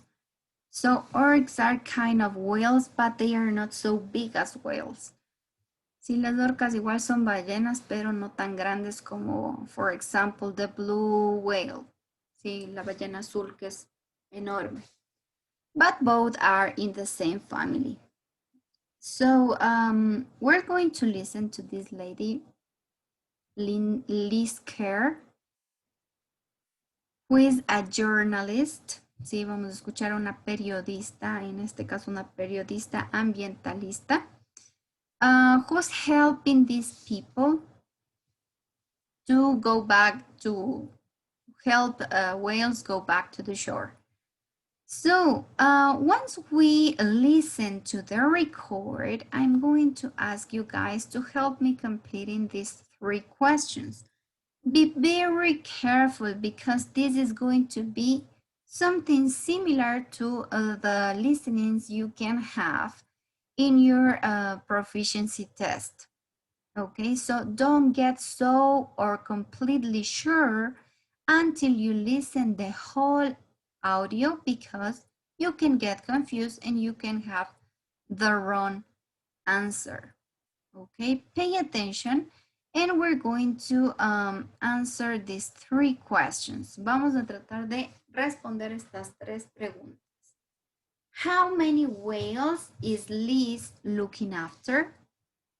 ¿Sí? ¿Cuántas ballenas está cuidando esta periodista? Is she working alone or is she working in group? Okay, we're going to find out that as well. And what happened in the end? Okay, what happened in the end? ¿Qué pasó al final? As I was telling you guys, pay attention, listen carefully, because you can maybe get confused. Okay, so let me share the sound of my computer and pay attention, guys. Track 2.21. I'm on my way to Lane Cove, where between 20 and 30 whales have come ashore and can't get back out to sea again. When I get to Lane Cove, I'm meeting Sam Collins from the Marine Life Service. I'm going to help Sam and a team of local people to try and save these whales. Okay, I've just arrived and talked to Sam. It's quite cold, so I think I'll change into my wetsuit before going down onto the beach to work with other people who've come here to help these whales. So far, about 50 people have turned up and more are coming. If more people come, we'll have a chance of succeeding. So, I'm in a team of 4 people and we're looking after just one poor whale. Sam says it's female, and what we've done is we've covered her with wet towels and we're pouring buckets of water over her to keep her cool. We have to be careful where we put the towels. If we cover her blowhole, she won't be able to breathe. Sam says our whale's in good condition and he thinks she'll survive. The tide's coming in soon. I'm going to help dig up sand around the whale to make a hole. When the water comes in, it'll fill up the hole. Better get going. Yes! Success! The tide came in. Our whale floated again. There were about 5 of us. We pushed and she fought back a bit. Then she took off. What a great feeling. She's swimming back out to sea. I think she's going to be okay. Okay, guys, did you catch how many whales is she looking after?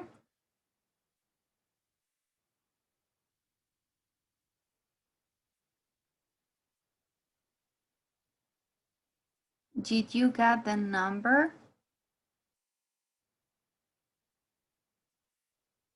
¿De cuántas estaba cuidando? ¿De cuántas ballenas estaba cuidando él? 13 whales. How many, Nikki? Can you repeat that, please? 30. 8? 30 whales. Okay, you got different numbers, right? What's the key word here, guys? When you, and we're going to see it next week, vamos a ver eso la siguiente semana. But the key when you are making listening exercises sometimes is the verb.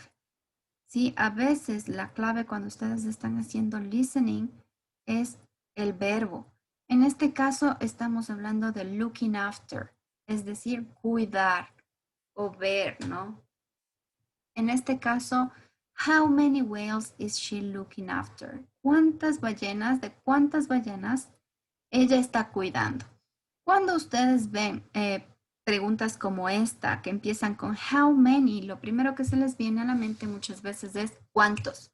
Y solo escuchar un número, ¿no es cierto? Asociamos cuántos con un número. Y el primer número que ustedes escuchan en un audio es el que ustedes eligen. And that's the trick. Sí, ahí es donde está el truco en un ejercicio de listening. No dejarse llevar únicamente por lo más fácil. Sí, lo fácil sería que, yes, I heard 30 whales. Escuché que habían 30 ballenas. Elijo la opción 30. It's not always what they are asking you for. Sí, no siempre va a ser lo que les están preguntando. En este caso, la clave es el verbo, look after. So, we're going to listen again, and I'm going to stop it just right after the answer, okay? Les voy a volver a repetir y vamos a parar justo después de la respuesta. I think that you're going to listen like 4 numbers, 3 or 4 numbers. Van a escuchar al menos en todo el listening, al menos 3 o 4 números, ¿sí? Que pueden estar dentro de las opciones de su respuesta y que pueden confundirles. Más o menos así va a ser su listening en el examen de suficiencia. Así que it's good that we practice a little bit more. ¿Sí? Entre más practicamos, más fácil se nos va a hacer el examen. So let's listen again, guys, and pay attention to the answer. Track 2.21. I'm on my way to Lane Cove, where between 20 and 30 whales have come ashore and can't get back out to sea again. Okay, up to this part we heard 20 to 30 whales.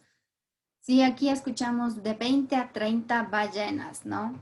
Si nos dejamos llevar por la primera parte, how many whales, cuántas ballenas, podríamos seleccionar 20 to 30 whales. Podría ser nuestra respuesta, pero no es lo que buscamos, ¿verdad? So pay attention. Here we have just how many whales have come to the shore. Aquí nos dice únicamente cuántas ballenas llegaron a la orilla. Y esa no es la pregunta. Let's keep on listening, guys. When I get to Lane Cove, I'm meeting Sam Collins from the Marine Life Service. I'm going to help Sam and a team of local people to try and save these whales. Okay, I've just arrived and talked to Sam. It's quite cold, so I think I'll change into my wetsuit before going down onto the beach to work with other people who've come here to help these whales. So far, about 50 people have turned up and more are coming. If more people come, we'll have a chance of succeeding. So, I'm in a team of 4 people and we're looking after just one poor whale. So, here we have the answer, guys. Which is the answer? One. Exactly, just one poor whale. She said, I'm in a group of 8 people and we're looking after just one poor whale. So she's looking after just one whale. That would be the answer. What about the next one? Is she working alone or maybe she's working in group?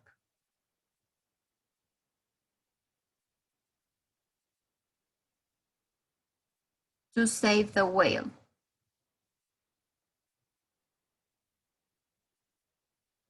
Anybody, did you listen?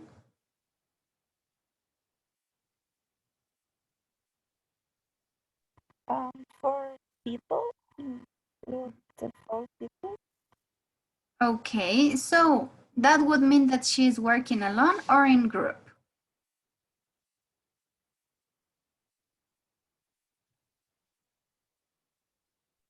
In group? In group, exactly. So if you listen, I'm working with 4 or 8 people. Si escuchamos ahí, estoy trabajando con 4 o 8 personas. It's because she's working in group, right? And now you're going to help me answering number 3. What happened in the end with the whale? Okay, let's listen. Sam says it's female, and what we've done is we've covered her with wet towels and we're pouring buckets of water over her to keep her cool. We have to be careful where we put the towels. If we cover her blowhole, she won't be able to breathe. Sam says our whale's in good condition and he thinks she'll survive. The tide's coming in soon. I'm going to help dig up sand around the whale to make a hole. When the water comes in, it'll fill up the hole. Better get going. Yes! Success! The tide came in. Our whale floated again. There were about 5 of us. We pushed and she fought back a bit. Then she took off. What a great feeling. She's swimming back out to sea. I think she's going to be okay. Okay, guys, can you tell me what happened in the end?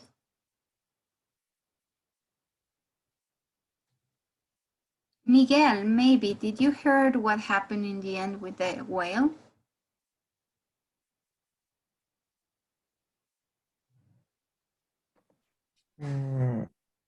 The whale floated when the tide came in.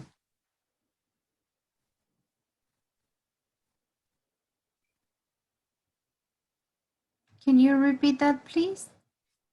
The whale floated when the tide came in. The floated, like, yes. When okay, yes, the tide, the whale tried to float.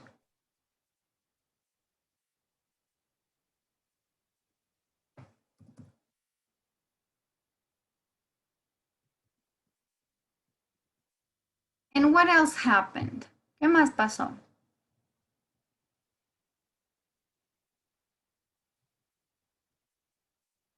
Where did the whale go? ¿A dónde fue la ballena?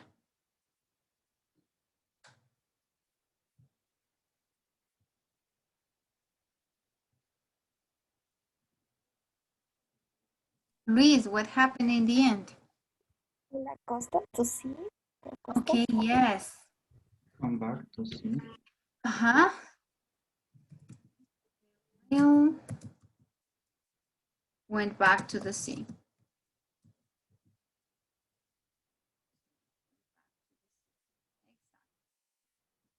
So the whale went back to the sea. That's awesome. That's like the final result of this huge task, right?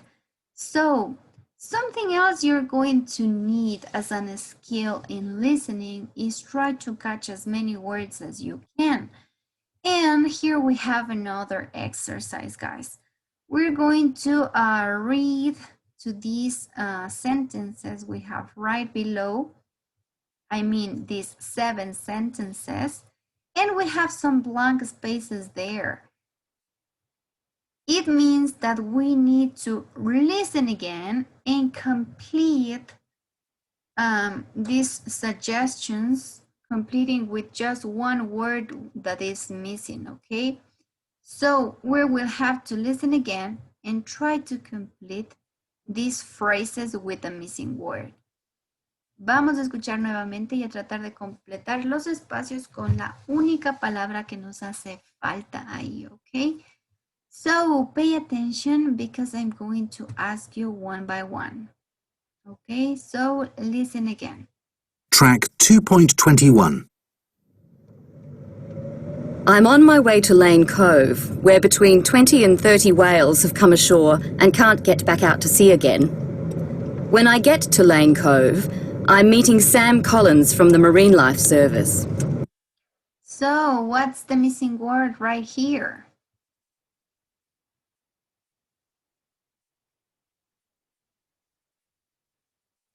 Talk to the Marine Life service. Okay. Marine Life Service, exactly. Let me write it over here. Okay, to the Marine Life Service. Let's continue with the next. Put on a wetsuit, it can get quiet. Pay attention. I'm going to help Sam and a team of local people to try and save these whales. Okay, I've just arrived and talked to Sam. It's quite cold, so I think I'll change into my wetsuit before going down onto the beach to work with other people who've come here to help these whales. So far, about 50 people have turned up and more are coming. If more people come, we'll have a chance of succeeding. So, I'm in a team of 4 people and we're looking after just one poor whale. Sam says it's female, and what we've done is we've covered her with wet towels. So, do you know what's the answer of number 2? Put on a wetsuit, it can get quiet. Cold. Cold, exactly. We were listening about the weather, right? So it can get quite cold. And what about the towels? Cover the whale with. Let's listen. Vamos a escuchar esta parte. Sam says it's female, and what we've done is we've covered her with wet towels and we're pouring buckets of water over her to keep her cool.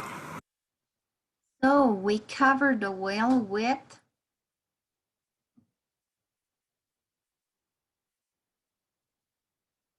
towels. ¿Cómo estaban las toallas?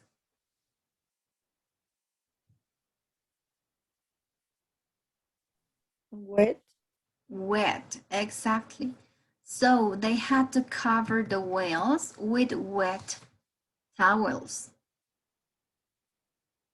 Number 4, we have pour buckets of water over the whale to keep her. Lanzaban, ¿no? O echaban baldes de agua sobre la ballena para mantenerla. What do you think? Listen, guys. Says it's female, and what we've done is we've covered her with wet towels and we're pouring buckets of water over her to keep her cool. To keep her what? Para mantenerla ¿cómo? ¿Cómo quieren mantener a la ballena?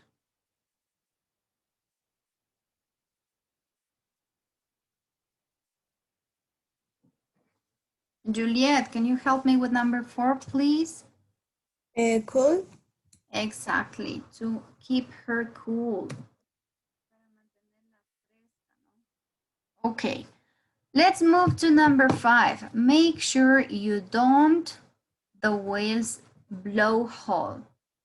Listen, guys. We have to be careful where we put the towels. If we cover her blowhole, she won't be able to breathe. Okay, so can you help me with the answer of this one, please, Saulo? Make sure you don't.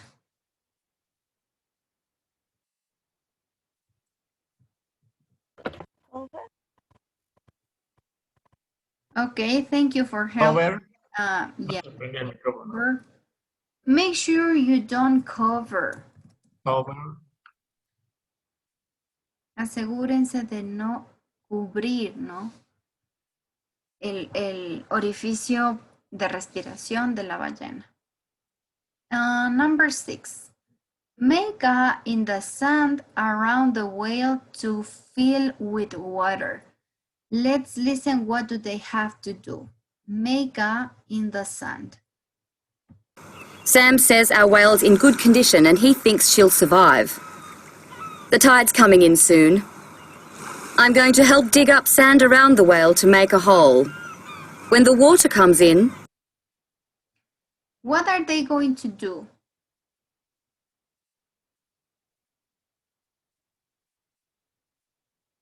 Stefano, maybe do you know the answer? Mega in the sand. No, teacher. Anybody who can help your classmate? Hole. Hole, exactly. They are going to make a hole. Van a hacer un agujero, no un hueco. They are going to make a hole in the sand so they can put water. Let's listen number 7. When the tide comes in, it'll fill up the hole. Better get going.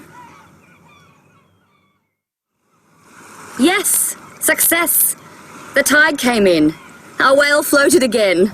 There were about 5 of us. We pushed and she fought back a bit. So when the tide comes, cuando la marea llega,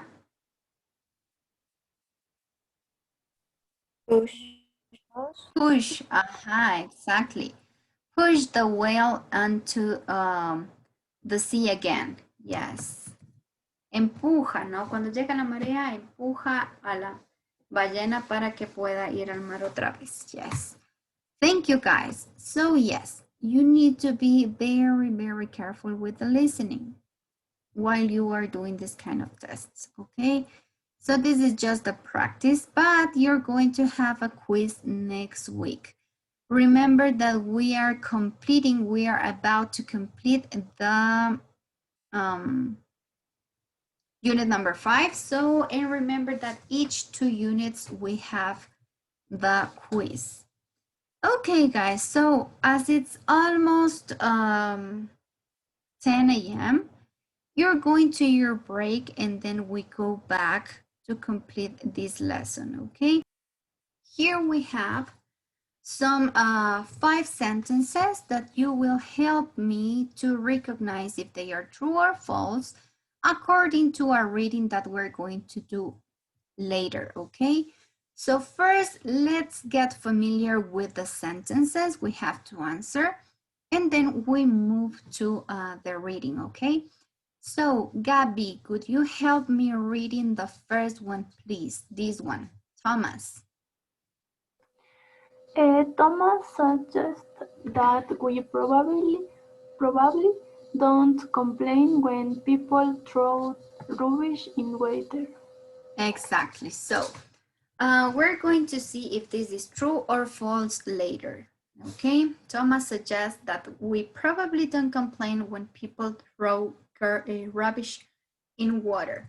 Let's move to number 2. Juliet, can you help me reading this one, please?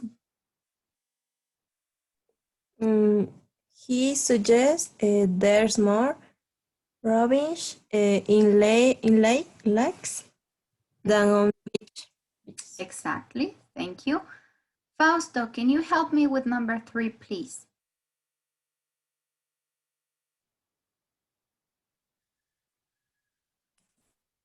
The number 3? Mm-hmm. Yes, teacher. Eating plastic can make animals and birds ill. Exactly. Can make animals and birds ill. Exactly. Angie, can you help me with number 4, please? Forget or fishing net can kill fish.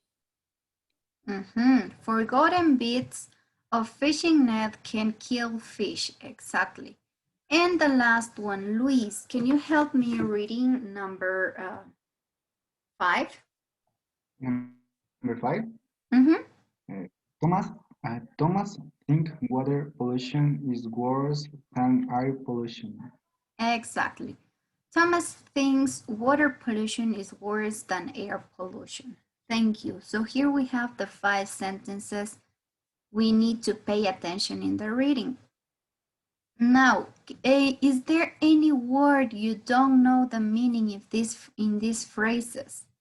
¿Alguna palabra que no se comprende el significado en estas 5 frases?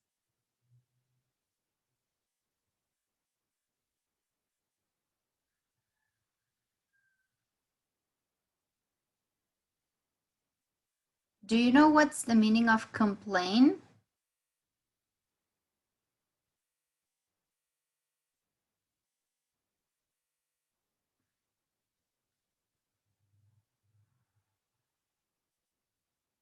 Do you know what's the meaning of complain, guys?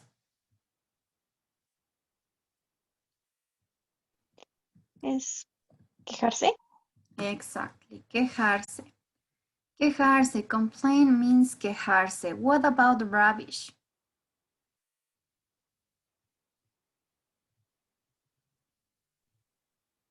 Basura. Exactly. Yes, it's the trash, right? Basura. And the last one we have here, forgotten bits of fishing net. Exactly. So we're talking about the fishing nets that can be forgotten, or at least pieces of these nets that can be left on the ocean. Sí, hay algunos pedazos, or generally sailors can lose some of these nets. Pueden caerse tal vez de los botes, pueden ser olvidadas por ciertos marineros, no pescadores, que pueden olvidar pedazos de redes en el agua. So these words are, now you know the meaning of these words, and you can help me to find out if they are, these sentences are true or false after the reading, okay? So pay attention for the next reading, because here you have a specific structure of another written activity that you need to know how to make it. And I'm talking about an essay, okay? So here you're going to read a short essay about keeping our water clean. Okay, keeping our water clean. So we're going to start with the reading, and as usual, I'm going to ask some of you to help me reading these 5 paragraphs. Okay, so please, could you be so gentle to help me reading the first part, please? Steve, can you help me with the first one, please? Keeping our water clean.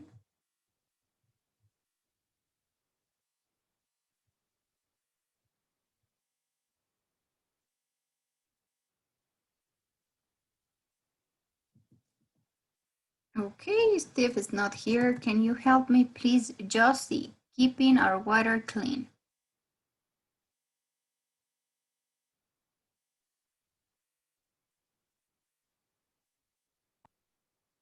Me, teacher.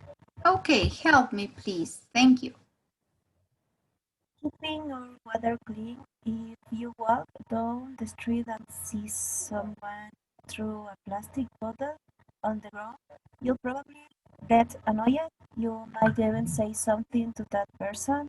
But do we react in the same way when we see people throwing rubbish into the sea? We all know how rubbish damages the environment on land, but we often forget the effect that it can have on every environment, like the sea, lakes, and rivers too. Very good, Nikki. Thank you so much. So let's see the next paragraph. Okay, so can you help me, please, Gabby, reading the second paragraph, please. First of all, water pollution looks terrible. Beautiful beaches can become covered in rubbish. When whatever we have thrown into the water comes ashore, it's It's just not pleasant to swim in rivers and lakes that have plastic bags floating in them. Perfect. So here we're talking about water pollution, right? And it says that can become the beaches can become covered in rubbish when we throw things into the water and they comes ashore.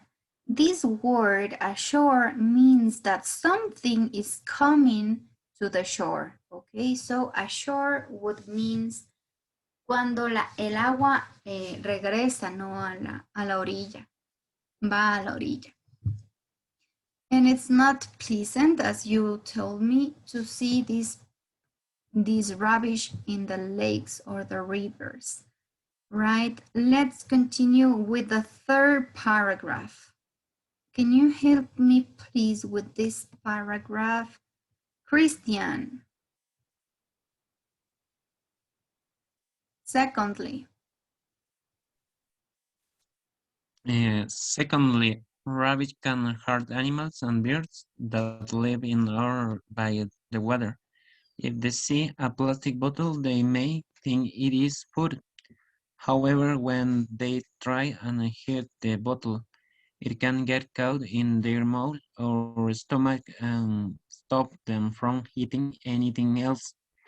Plastic bottles can also stop dolphins from breathing. Sometimes fishing boats leave bits of fishing net behind in the water. Fish can get caught in this and die. Yes.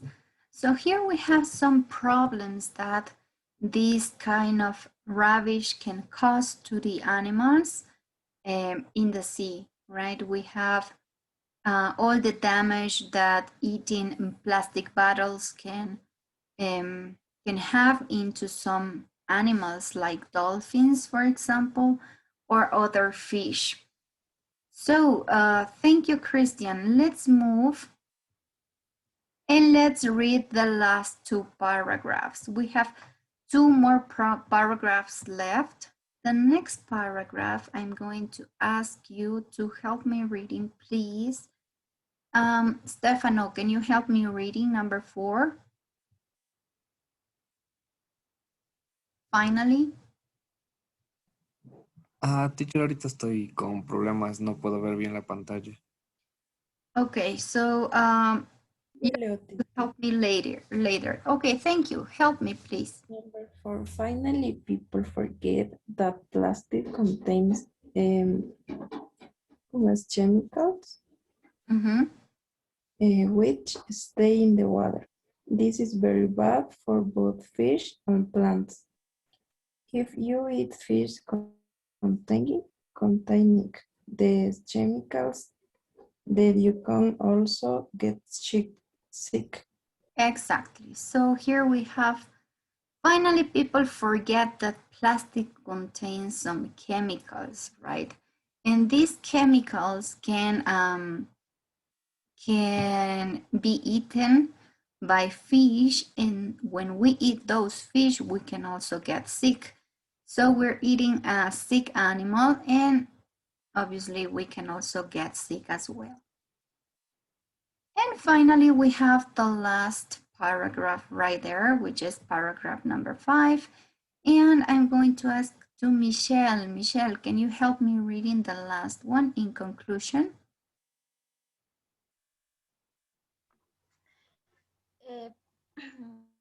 In conclusion, it was say, Leo, teacher. Yes. In conclusion, I would say that we need to worry about water pollution as much as we care about land or air pollution. We should all look after the seas, lakes, and rivers, and remember to take our rubbish away with us. Exactly. So we should look after the seas. Remember that this word look after means cuidar, no?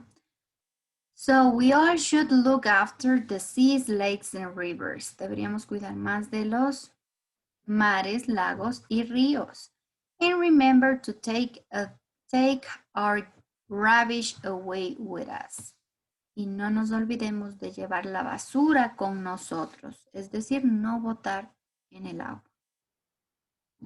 So guys, you helped me reading these 5 paragraphs. As you can see, this is the right example of how to write an essay. I'm going to explain you right after the example, the exercise, how is an essay structure. Okay, so first, remember that we have these 5 sentences, and now I'm going to ask you if these are true or false. Can you help me? Number 1, Thomas suggests that we probably don't complain when people throw rubbish in the water.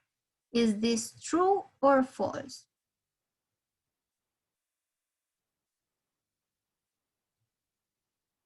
What do you think? Number 1. True. True, exactly. This is true. He was saying that maybe not everybody is complaining for throwing rubbish in the water. Number 2, he suggests there's more rubbish in lakes than on the beaches. True or false?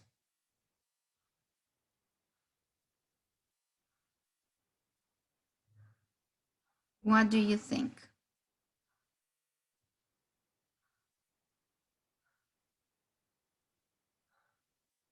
False, teacher. False, exactly, yes. Why, Jimmy? Because he suggests there, ¿cómo se dice menos? Less. Less rubbish in lakes. Okay, yes, there is less rubbish in lakes, exactly. What about number 3? Eating plastic can make animals and birds ill. Is this true or false?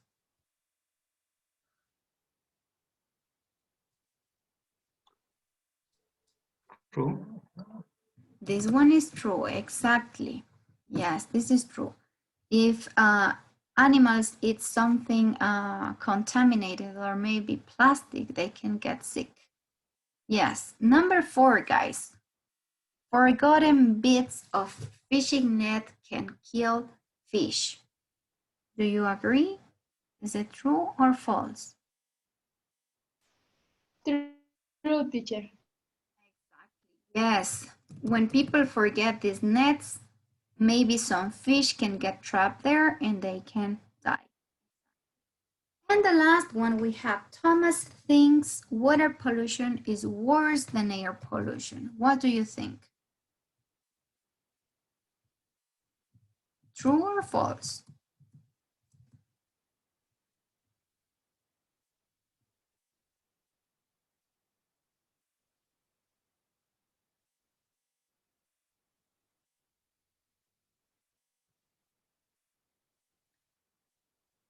What do you think is the last one? Is water pollution worse than air pollution?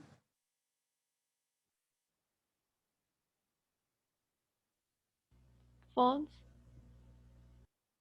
Why? Why do you think it's false, Anita?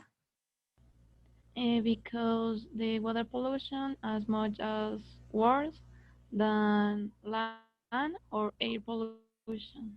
Yes, they both hurt, right? They both make some damage. So here we have, look at this, we have the clue. So as Anita said, was false. Here we have water pollution is as much, or we have to care as much as air pollution. We have to make it the same treat. El mismo trato que para la contaminación del aire, la contaminación del agua, no es en el mismo grado como de daño. Okay, guys, so now I'm going to ask you to help me reading some phrases.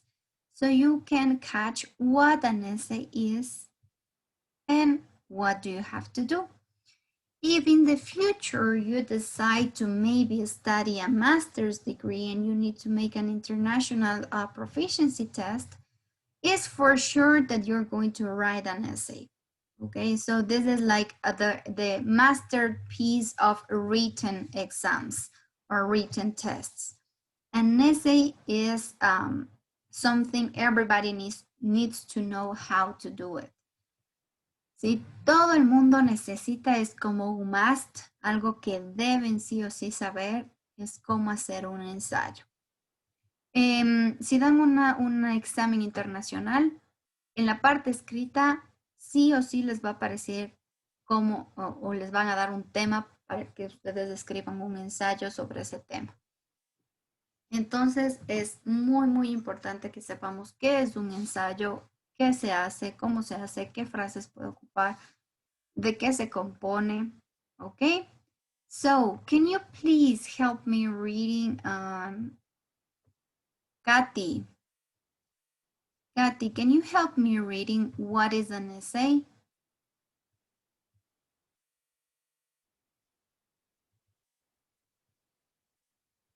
Teacher, Leo. Just read. Yeah.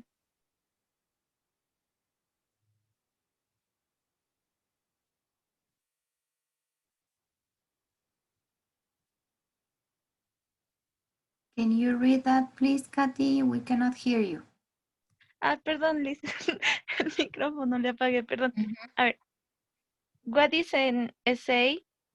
The word in essay originally meant to test or try out. The academic essay, however, now has the more usual meaning of the short piece of an analytical writing of a given subject.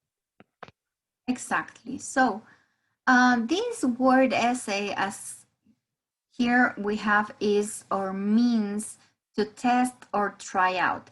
But these essays has been used a lot in an academic context. So when we refer to essays, talking about academically, you're going to use them, or these are going to be short pieces of analytical writing. When we say analytical writing, it means that you need to make at least a short research, okay? So it means that you are going to add some pieces of information that maybe are taken from a research or a book, or maybe of another people or another author's work.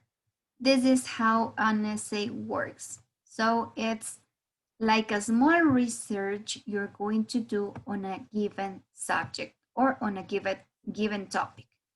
Generalmente estos ensayos los hacemos sobre algo específico, algo que nos han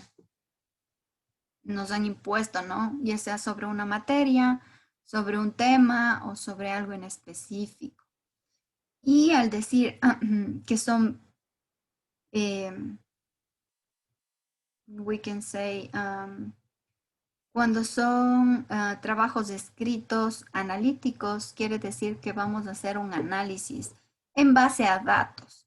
Sí, esos datos pueden ser tomados de investigaciones, de libros o de también experiencias de otras personas sobre el tema. So in the essays, we're going to see that it's very important to attach the author of maybe some thoughts that you took from this author. Sí, en el ensayo ya es necesario citar a los autores de una idea que ustedes hayan tomado, de algún dato que hayan tomado, es importante citar. Es decir, que ya es un trabajo académico de un nivel superior donde se necesita investigación y la correcta citación de estas ideas o cualquier otro tipo de información que hayamos tomado de alguien externo. Okay, so let's see, why should we write essays? Why essays are important? ¿Por qué son importantes esos ensayos? Can you help me reading this part, please, Jenny?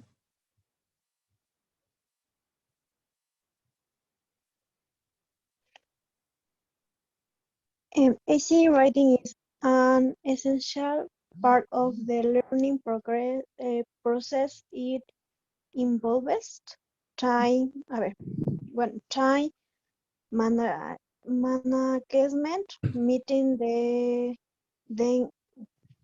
deadline for the essay, gathering information, appropriate resources and reference, interpreting and analyzing the information, organizing and structuring your thoughts and ideas, planning what you are going to write, following a set of written conversations, communicating thoughts, something and ideas clearly or on paper, review the market aiming for future improvement. Exactly. Thank you, Jenny. So here we have some essentials of essays. So when you're writing an essay, it's very important your time management, okay? So you need to meet the deadline for the essay. I know that I shouldn't be saying this, but this is important. Don't leave this to the last minute. No dejar escribir un ensayo para última hora, porque es un trabajo que conlleva cierta complejidad, ¿sí? Entonces debemos estar muy pendientes del tiempo que tenemos para escribir un ensayo. Gathering information with appropriate resources and references. This means that we need to look for information, right? Necesitamos buscar información, reunir información que sea de fuentes apropiadas, ¿no? Interpreting and analyzing the information. Once that you have gathered all of the information, you need to analyze it, because not all the information you've got, maybe it's going to be useful for this essay. ¿Sí? No toda la información que ustedes logren reunir va a ser importante o la van a utilizar en su ensayo. Es por eso que necesitan interpretar y analizar la información que logran obtener para escribir un ensayo. Organizing and structuring your thoughts and ideas. Una vez que tienen ya el tema del que van ustedes a desarrollar su ensayo, van a ir, como les decía, consiguiendo información, interpretando esa información, y una vez que ya tengan una idea clara, pueden ir organizando y estructurando qué tema van a topar primero, cuál va a ser el segundo, ¿sí? Para ir desarrollando este ensayo. Entonces, es importante también organizing and structuring your thoughts and ideas. Planning what are you going to write. As I was telling you just right before, you need to plan how is it going to be. How are you going to structure, or how is going to be organized your essay. You need to follow a set of writing conventions. We're going to see which words you can use in each part of the essay, okay? And it's also important that you can communicate your thoughts and ideas clearly on the paper, because maybe you know in your mind what you want to say, but the others maybe cannot understand you fully or completely. A veces nosotros sabemos qué es lo que queremos expresar o decir, pero es importante también saber comunicar esos pensamientos en el papel. Cuando ustedes están escribiendo, es necesario que logren captar la atención y que sea entendible lo que ustedes están escribiendo, ¿ok? Que puedan comunicar las mismas ideas o pensamientos que tienen en su mente en el papel. And and review the mark essay for future improvement. You know, you always can get better. Siempre podemos mejorar. Y con la práctica, cada vez que practiquen más y más escribir ensayos, van a mejorar. So here we have something else. Something like a good advice we can use. Can you help me with this one, please? George, can you help me reading this one, please?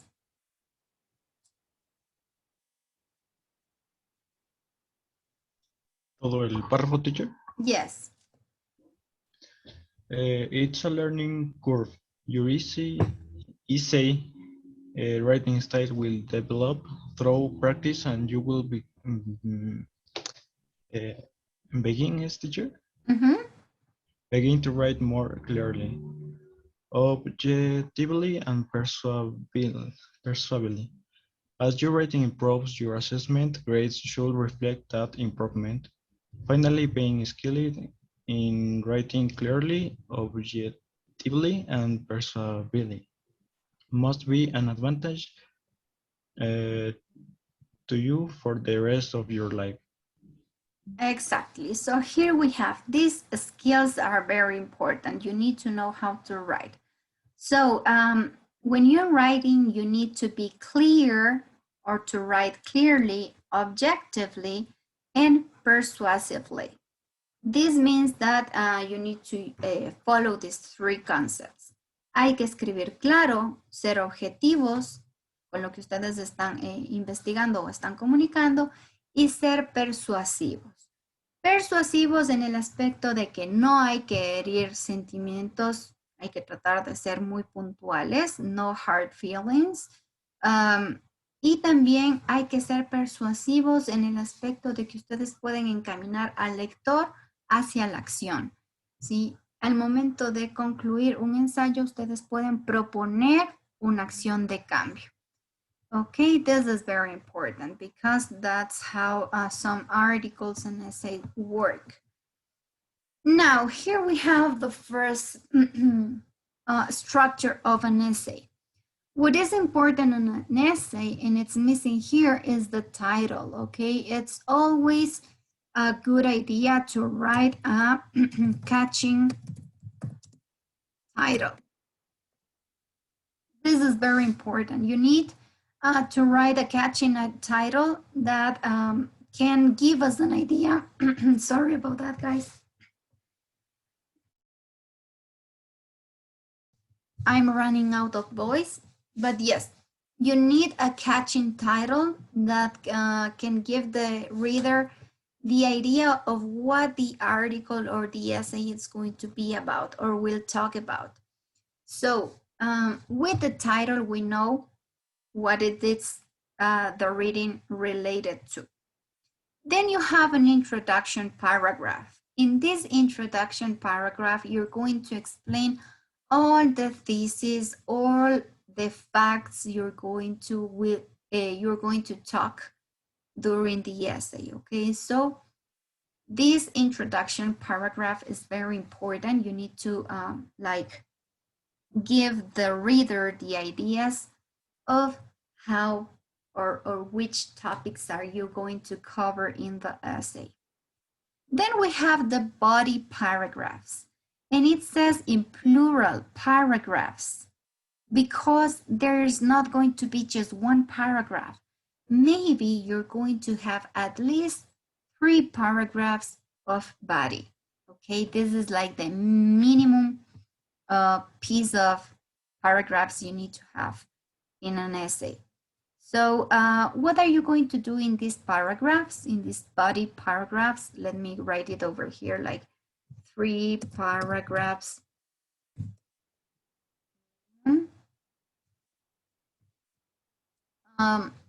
In these paragraphs, you're going to develop the topic. It means that you're going to cover at least 3 main points of your topic.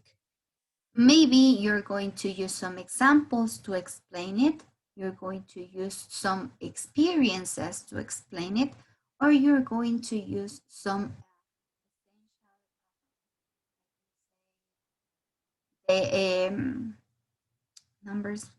statistics You can use also statistics to explain maybe what you want to develop in this essay. Mainly, you're going to talk about 3 main points of your topic. Es decir, que en los párrafos del cuerpo del ensayo, ustedes van a hablar como mínimo de 3 ideas principales, como mínimo. 3 ideas principales que van a desarrollar sobre su tema. Es decir, que ya un ensayo es un trabajo escrito mucho más largo, mucho más complejo que el resto de trabajos escritos, ya sean reviews, articles, emails. Sí, este ya es un poco más complejo. Es decir, hay que desarrollar al menos 3 ideas principales, ya sea con ejemplos, con explicación, con experiencias o tomando estadísticas de otras investigaciones para como soportar esa tesis o esa idea principal, ¿no? Y una vez que ustedes ya han desarrollado, tienen su título, tienen su introducción y han desarrollado 3 ideas principales, podemos llegar a la conclusión. We can arrive to the conclusion. In this conclusion, you need to be concise. You need to make like a sum up or a synthesis of what you already said before. And as I told you, you can also write call into action. Okay, call into action. Podemos hacer un llamado a la acción ya en la conclusión. Si estamos cerrando, damos una pequeña síntesis de lo que hablamos. Incluso podemos hacer un llamado a la acción para que la gente pues como que analice o tome conciencia sobre el tema que ustedes están tratando. Okay, so here we have 4 important parts of our essay: the title, the introduction paragraph, the body paragraphs, and the conclusion. Okay, 4 parts of our essay. After knowing the parts we have on an essay, it's important to know some important things. Make a picture or maybe make a screenshot of these pages. ¿Sí? Pongan mucha atención a estas páginas, hagan una foto o un screenshot de estas 2 páginas, esta y la que viene a continuación. Here you have some gold phrases, guys. Tienen aquí ya oraciones que les van a ayudar a ustedes a hacer el opening, a escribir la introducción, ¿sí? De cada párrafo.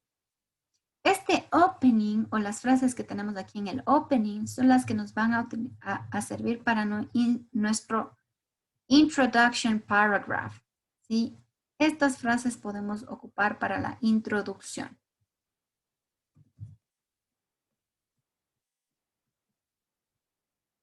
Okay, these phrases, we can use it for introduction. So here we have nowadays, these days. Needless to say, the following essay took a look at both sides of the argument and so on. When you want to introduce some topics, ¿sí? Cuando ustedes ya quieren ir como desmenuzando su ensayo, es decir, hablando de el body or the main points, cuando se refieren a los puntos principales y ya vamos a empezar con el cuerpo del ensayo, podemos ocupar estas frases, ¿sí? You can use firstly to start with first of all or first and foremost in the first paragraph. ¿Sí? En el primer párrafo del cuerpo podemos ocupar estas oraciones que tenemos aquí. En el segundo párrafo podemos ocupar secondly, ¿sí? En el tercer párrafo thirdly or maybe finally, ¿sí? Si es ya nuestra última idea, podríamos ocupar incluso finally. Y hay algunas otras frases que podemos también introducir. Don't forget that when you are writing this essay, you can present ideas and give examples. Mientras ustedes están escribiendo el cuerpo del ensayo, es decir, el primero, segundo, tercer párrafo con las ideas principales, pueden presentar ejemplos. Y cuando ustedes van a dar ejemplos, you can use these phrases.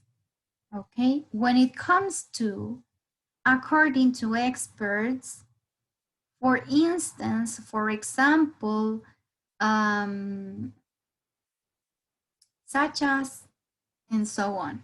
Sí, estas frases nos pueden ayudar mucho al momento de pues referirnos a ejemplos cuando nosotros estamos hablando de cómo escribir un ensayo. And we have some other phrases. Let me show you. Pay attention to the next sentences, guys. Here we have expressing result and reason. You already seen some of those expressions, but here we have some others. Aquí hay algunas otras frases para expresar resultados, ¿no? Si dentro de su investigación o de su ensayo quieren incluir resultados, podríamos utilizar este tipo de frases. As a result, consequently, one reason behind this is, exactly. And we have contrasting ideas. Si, por ejemplo, ustedes quieren comparar dos ideas dentro de su ensayo, podrían ocupar este tipo de frases.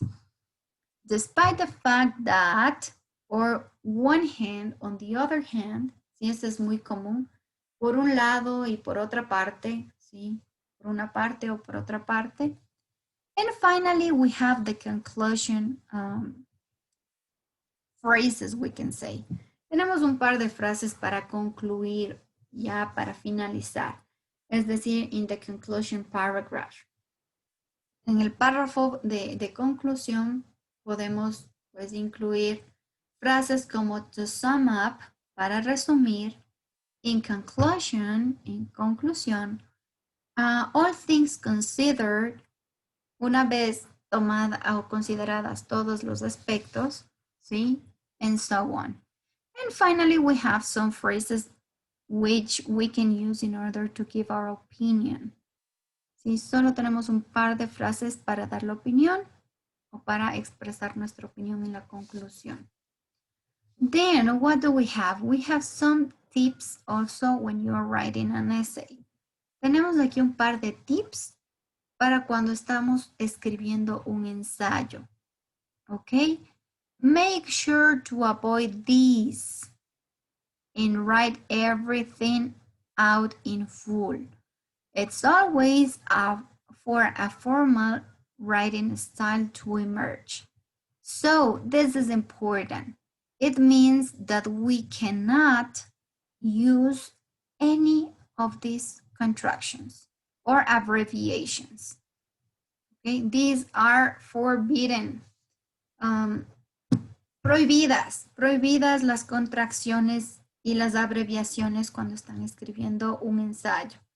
Es un trabajo formal, por lo tanto debe incluir las partes o cualquier tipo de palabra en su forma completa, original, ¿ok? So, no contractions, no abbreviations of any type, and it's also important that you write an essay in an impersonal way. Todo ensayo debe ser escrito de forma impersonal. Es decir, que no podemos decir yo, tú, nosotros, ¿sí? Sino que hablamos en tercera persona. It is said, it is proof, ¿sí? Se ha probado, se ha encontrado, ¿sí? Es decir, que hablamos de forma impersonal. Like writing your thesis. Y más o menos como cuando escriben su tesis. Okay, let's see what happened with numbers. Can you please help me reading this short line, Bibi? Help me reading this one with numbers.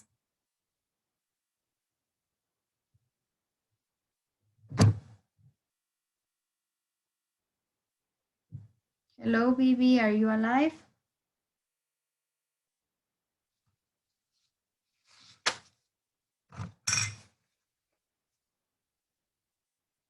No, Bibi's dead. Okay, let me see. Jimmy, can you help me with these numbers? Numbers should be? Okay, teacher. A number should be written in full. For example, 3 perspectives. Exactly. When you are writing numbers in an essay, you need to write them, not just draw them. Sí, necesitamos escribir la palabra del número al que estamos haciendo referencia, no dibujar el número. Sí, es decir, que en un ensayo no se presentan números dibujados, sino más bien la palabra completa. For example, 3, we have here the number 3. Okay, and this is something you know because you are university students, and this is something very important. You need to use quotation marks when you are writing something exactly as the same original text, right? Cuando tomamos un texto tal cual la publicación original, necesitamos escribirlo entre comillas porque estamos citando esa parte o ese texto, ¿verdad? Eso es algo muy importante. So here we have some details that are important when you are writing an email or maybe an academic work.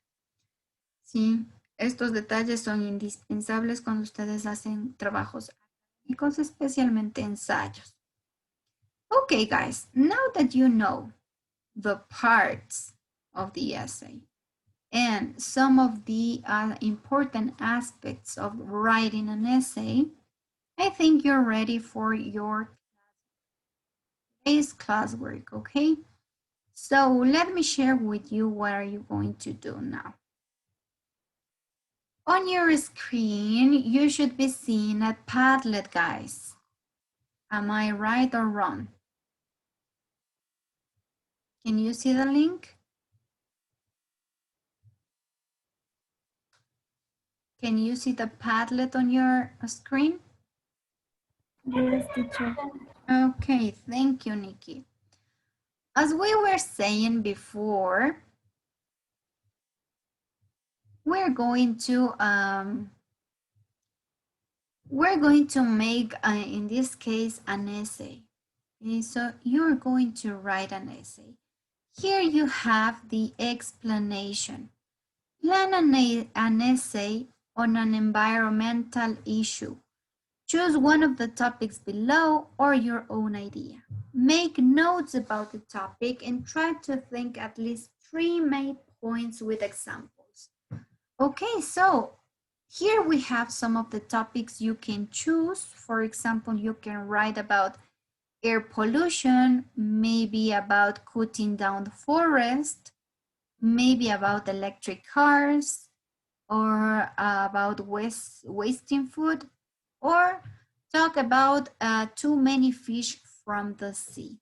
Okay, taking too many fish from the sea. These are some example topics, but you can also choose your own topic. According to the explanation I have already given to you, please guys, write a short essay very similar to the one that we read from the book.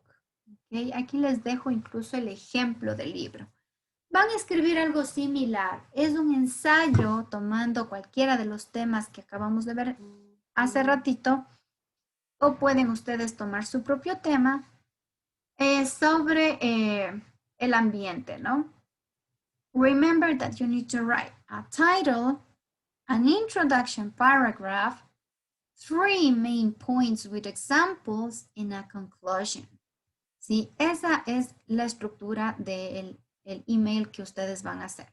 Bueno, primero no se van a olvidar de poner su nombre, el título, el párrafo de introducción, los 3 párrafos que van a contener las ideas principales, 3 ideas principales desarrolladas en cada uno de esos párrafos, ¿no es cierto? 3 párrafos con las ideas principales y ejemplos, ¿sí? Y el último párrafo, que va a ser el párrafo número 5, en el que ustedes van a incluir su conclusión. Okay, guys. I think this is clear enough. You're going to have 25 minutes to do this.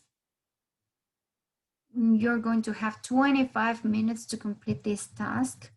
Let me share with you the link so you can start doing this exercise as soon as possible.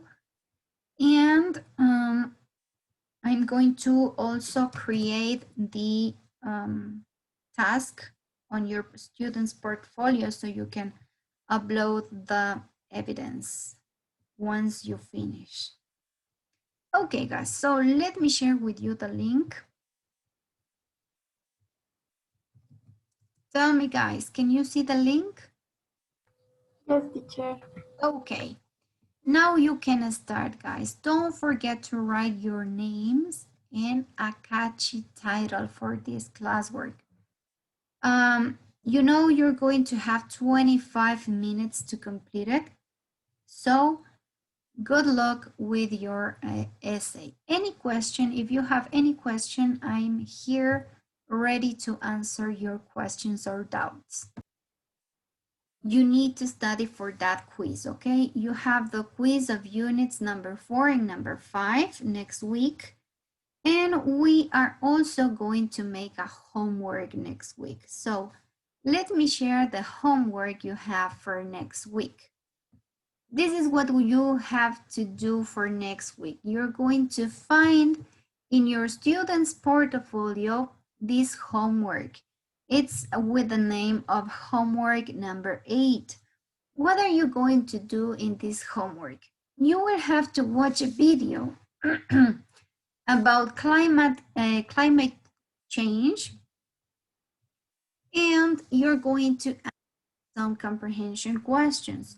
Once you open this link, you're going to find the next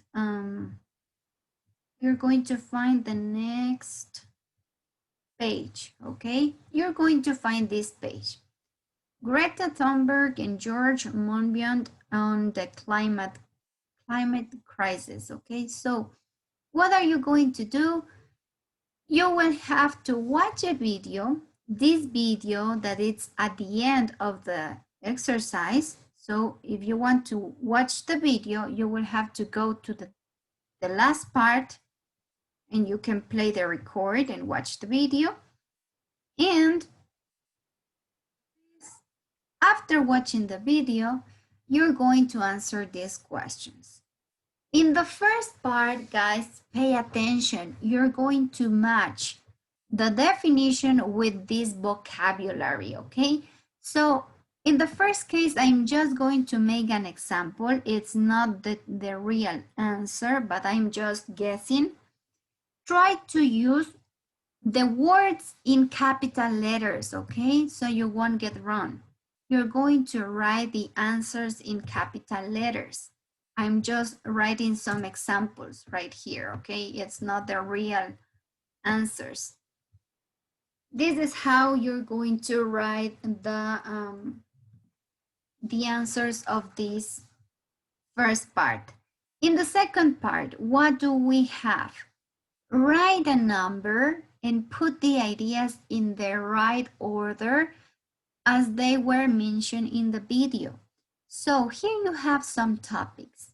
You're going to recognize which of these topics appears first in the video. Maybe they talk about these in second place. Maybe this was the third topic and so on, okay? So you will have to put the ideas in order as they were mentioned in the video. And the last part we have right here, it's put the words in the order, in the right order, okay? So you're going to like order these sentences. Don't forget to use capital letter at the beginning, okay?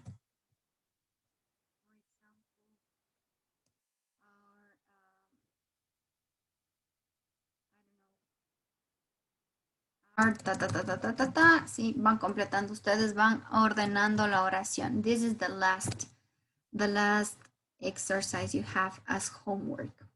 Sí, sería este su trabajo, su deber. Okay, guys, so you will have to watch the video. Listen carefully because this little girl is very interesting what she says and the way she says it. She also made a TED Talk some years ago, and it was amazing the way she talked about the environment. So let me see if you catch what we have for next class. Gabby, can you tell me what do we have to do for next class? Tenemos que realizar el homework number 8. También realizar toda la plataforma de Cambridge y estudiar porque tenemos la quiz de las unidades 4 y 5. Perfect. Thank you, Gabby. So that's your task for next week. Now, the last thing we're going to do today, it's going to be a Kahoot. Okay, but before we make the Kahoot, can anybody tell me? This is an off-topic question. Fuera del tema de la unidad. Answer, guys, this question. Are you proud of ask all of you to join to this Kahoot? You're going to see on the screen the code so you can start and join to the Kahoot, and then we're done today, okay? So please, guys, help me join into the next Kahoot, and you're about to see the code.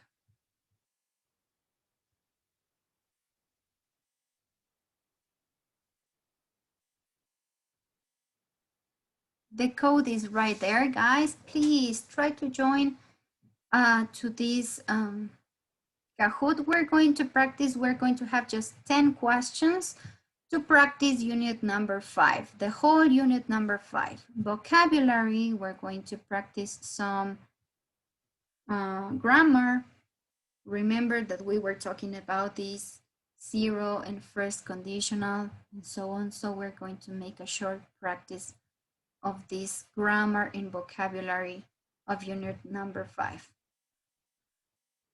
Thank you, Christian, Angie, Liz, and Gabby. Thank you, Miguel. As I told you previously, we're going to have 10 questions. 10 questions about unit number 5, and you're going to have 20 seconds to answer. Okay, so be very careful and pay attention. Let's start, guys. Vamos a empezar.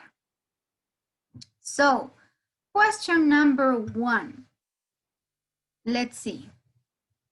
Question number 1. Students took the lead in the campaign about or against pollution, projects, climate changing, or safe. What do you think is the right answer?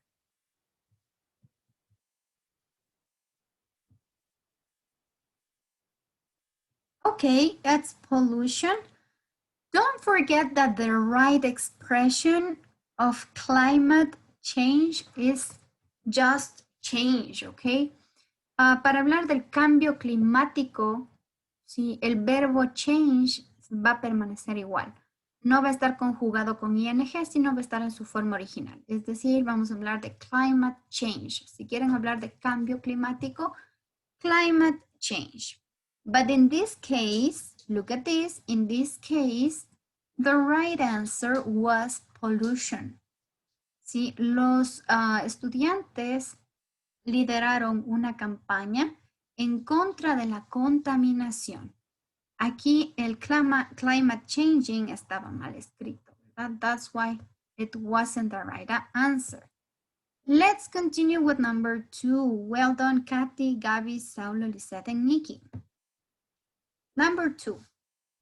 There's a big movement today to save trash, prevent trash, project trash, or maybe recycle trash. Acuérdense que el significado de trash es como rubbish, basura.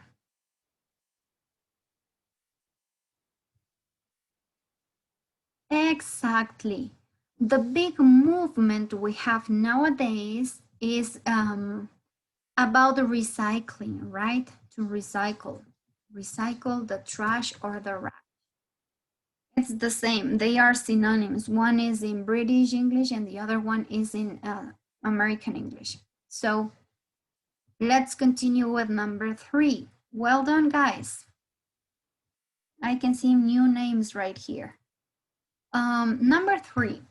There is an urgent need for understanding how environment, how climate change, or how conservation projects will affect our lives. What do you think? It is the right answer. Hurry up, we have 3 seconds. Yes, exactly. There's an urgent need for understanding how climate change will affect our lives. Sí, es necesario o hay una necesidad urgente para comprender cómo el cambio climático va a afectar nuestras vidas. Okay, so well done, Jimmy, Anita, Saulo, George, Liz. Excellent. Let's continue. Question number 4. Environmentally damaging should be abandoned systematically.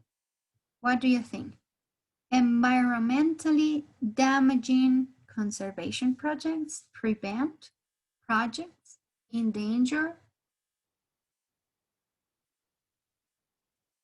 What do you think is the right answer?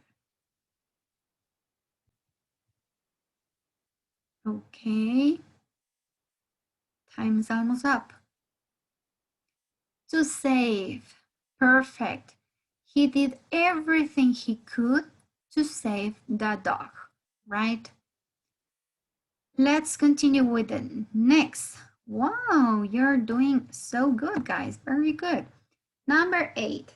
This summer, some university students go to Africa and help to perfect local wildlife conservation projects, endanger or environment.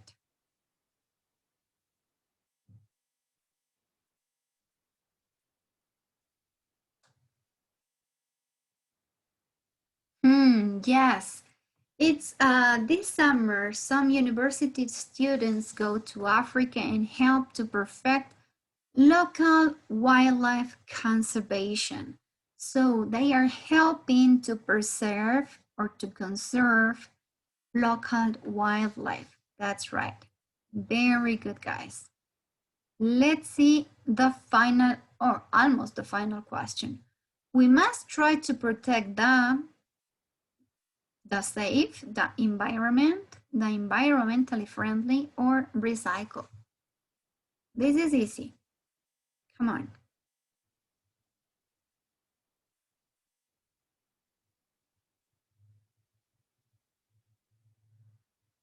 Yes, the environment. Why wasn't the right option environmentally friendly? Sí, ¿por qué no fue la opción correcta amigable con el medio ambiente? Este amigable con el medio ambiente, environmentally friendly, es like a seal, ¿sí? Es como un sello, básicamente es como un sello o un reconocimiento a que se están utilizando prácticas amigables con el medio ambiente, es decir, que no están dañando el medio ambiente para realizar un producto. Es como un sello de calidad más o menos environmentally friendly. Sí, en este caso dice, we must try to protect the environment, right? The environment. Teníamos que conservar o proteger el medio ambiente. Okay, let's move to the last question. Let's move to the last one.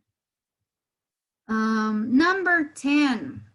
Germans are very conscious. What do you think? Are very pollution, are very safe, are very recycle, or are very environmentally conscious?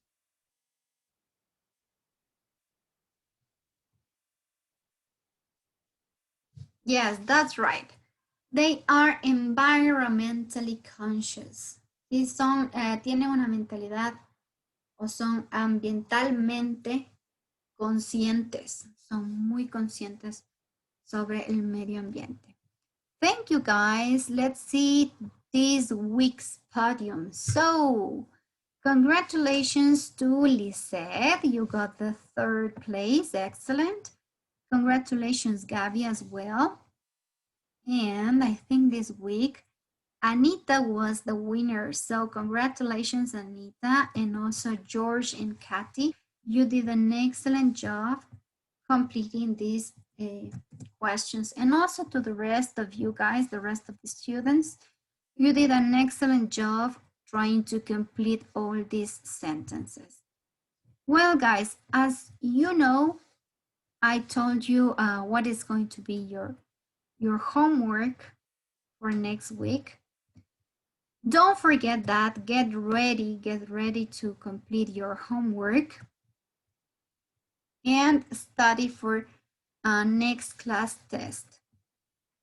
Don't forget to study for your quiz next class. No se olviden de estudiar para el quiz la siguiente semana. And just in case, if I see that somebody else has copied an answer from an online website or from a friend, you both are getting 0, okay? La próxima vez, así como tal vez sean sus compañeros en otro de mis cursos, encontré 2 writings igualitos.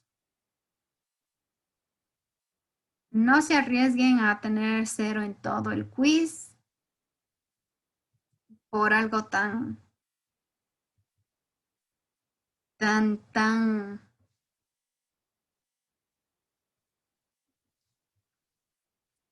sin importancia, si no vale la pena arriesgar todo por nada.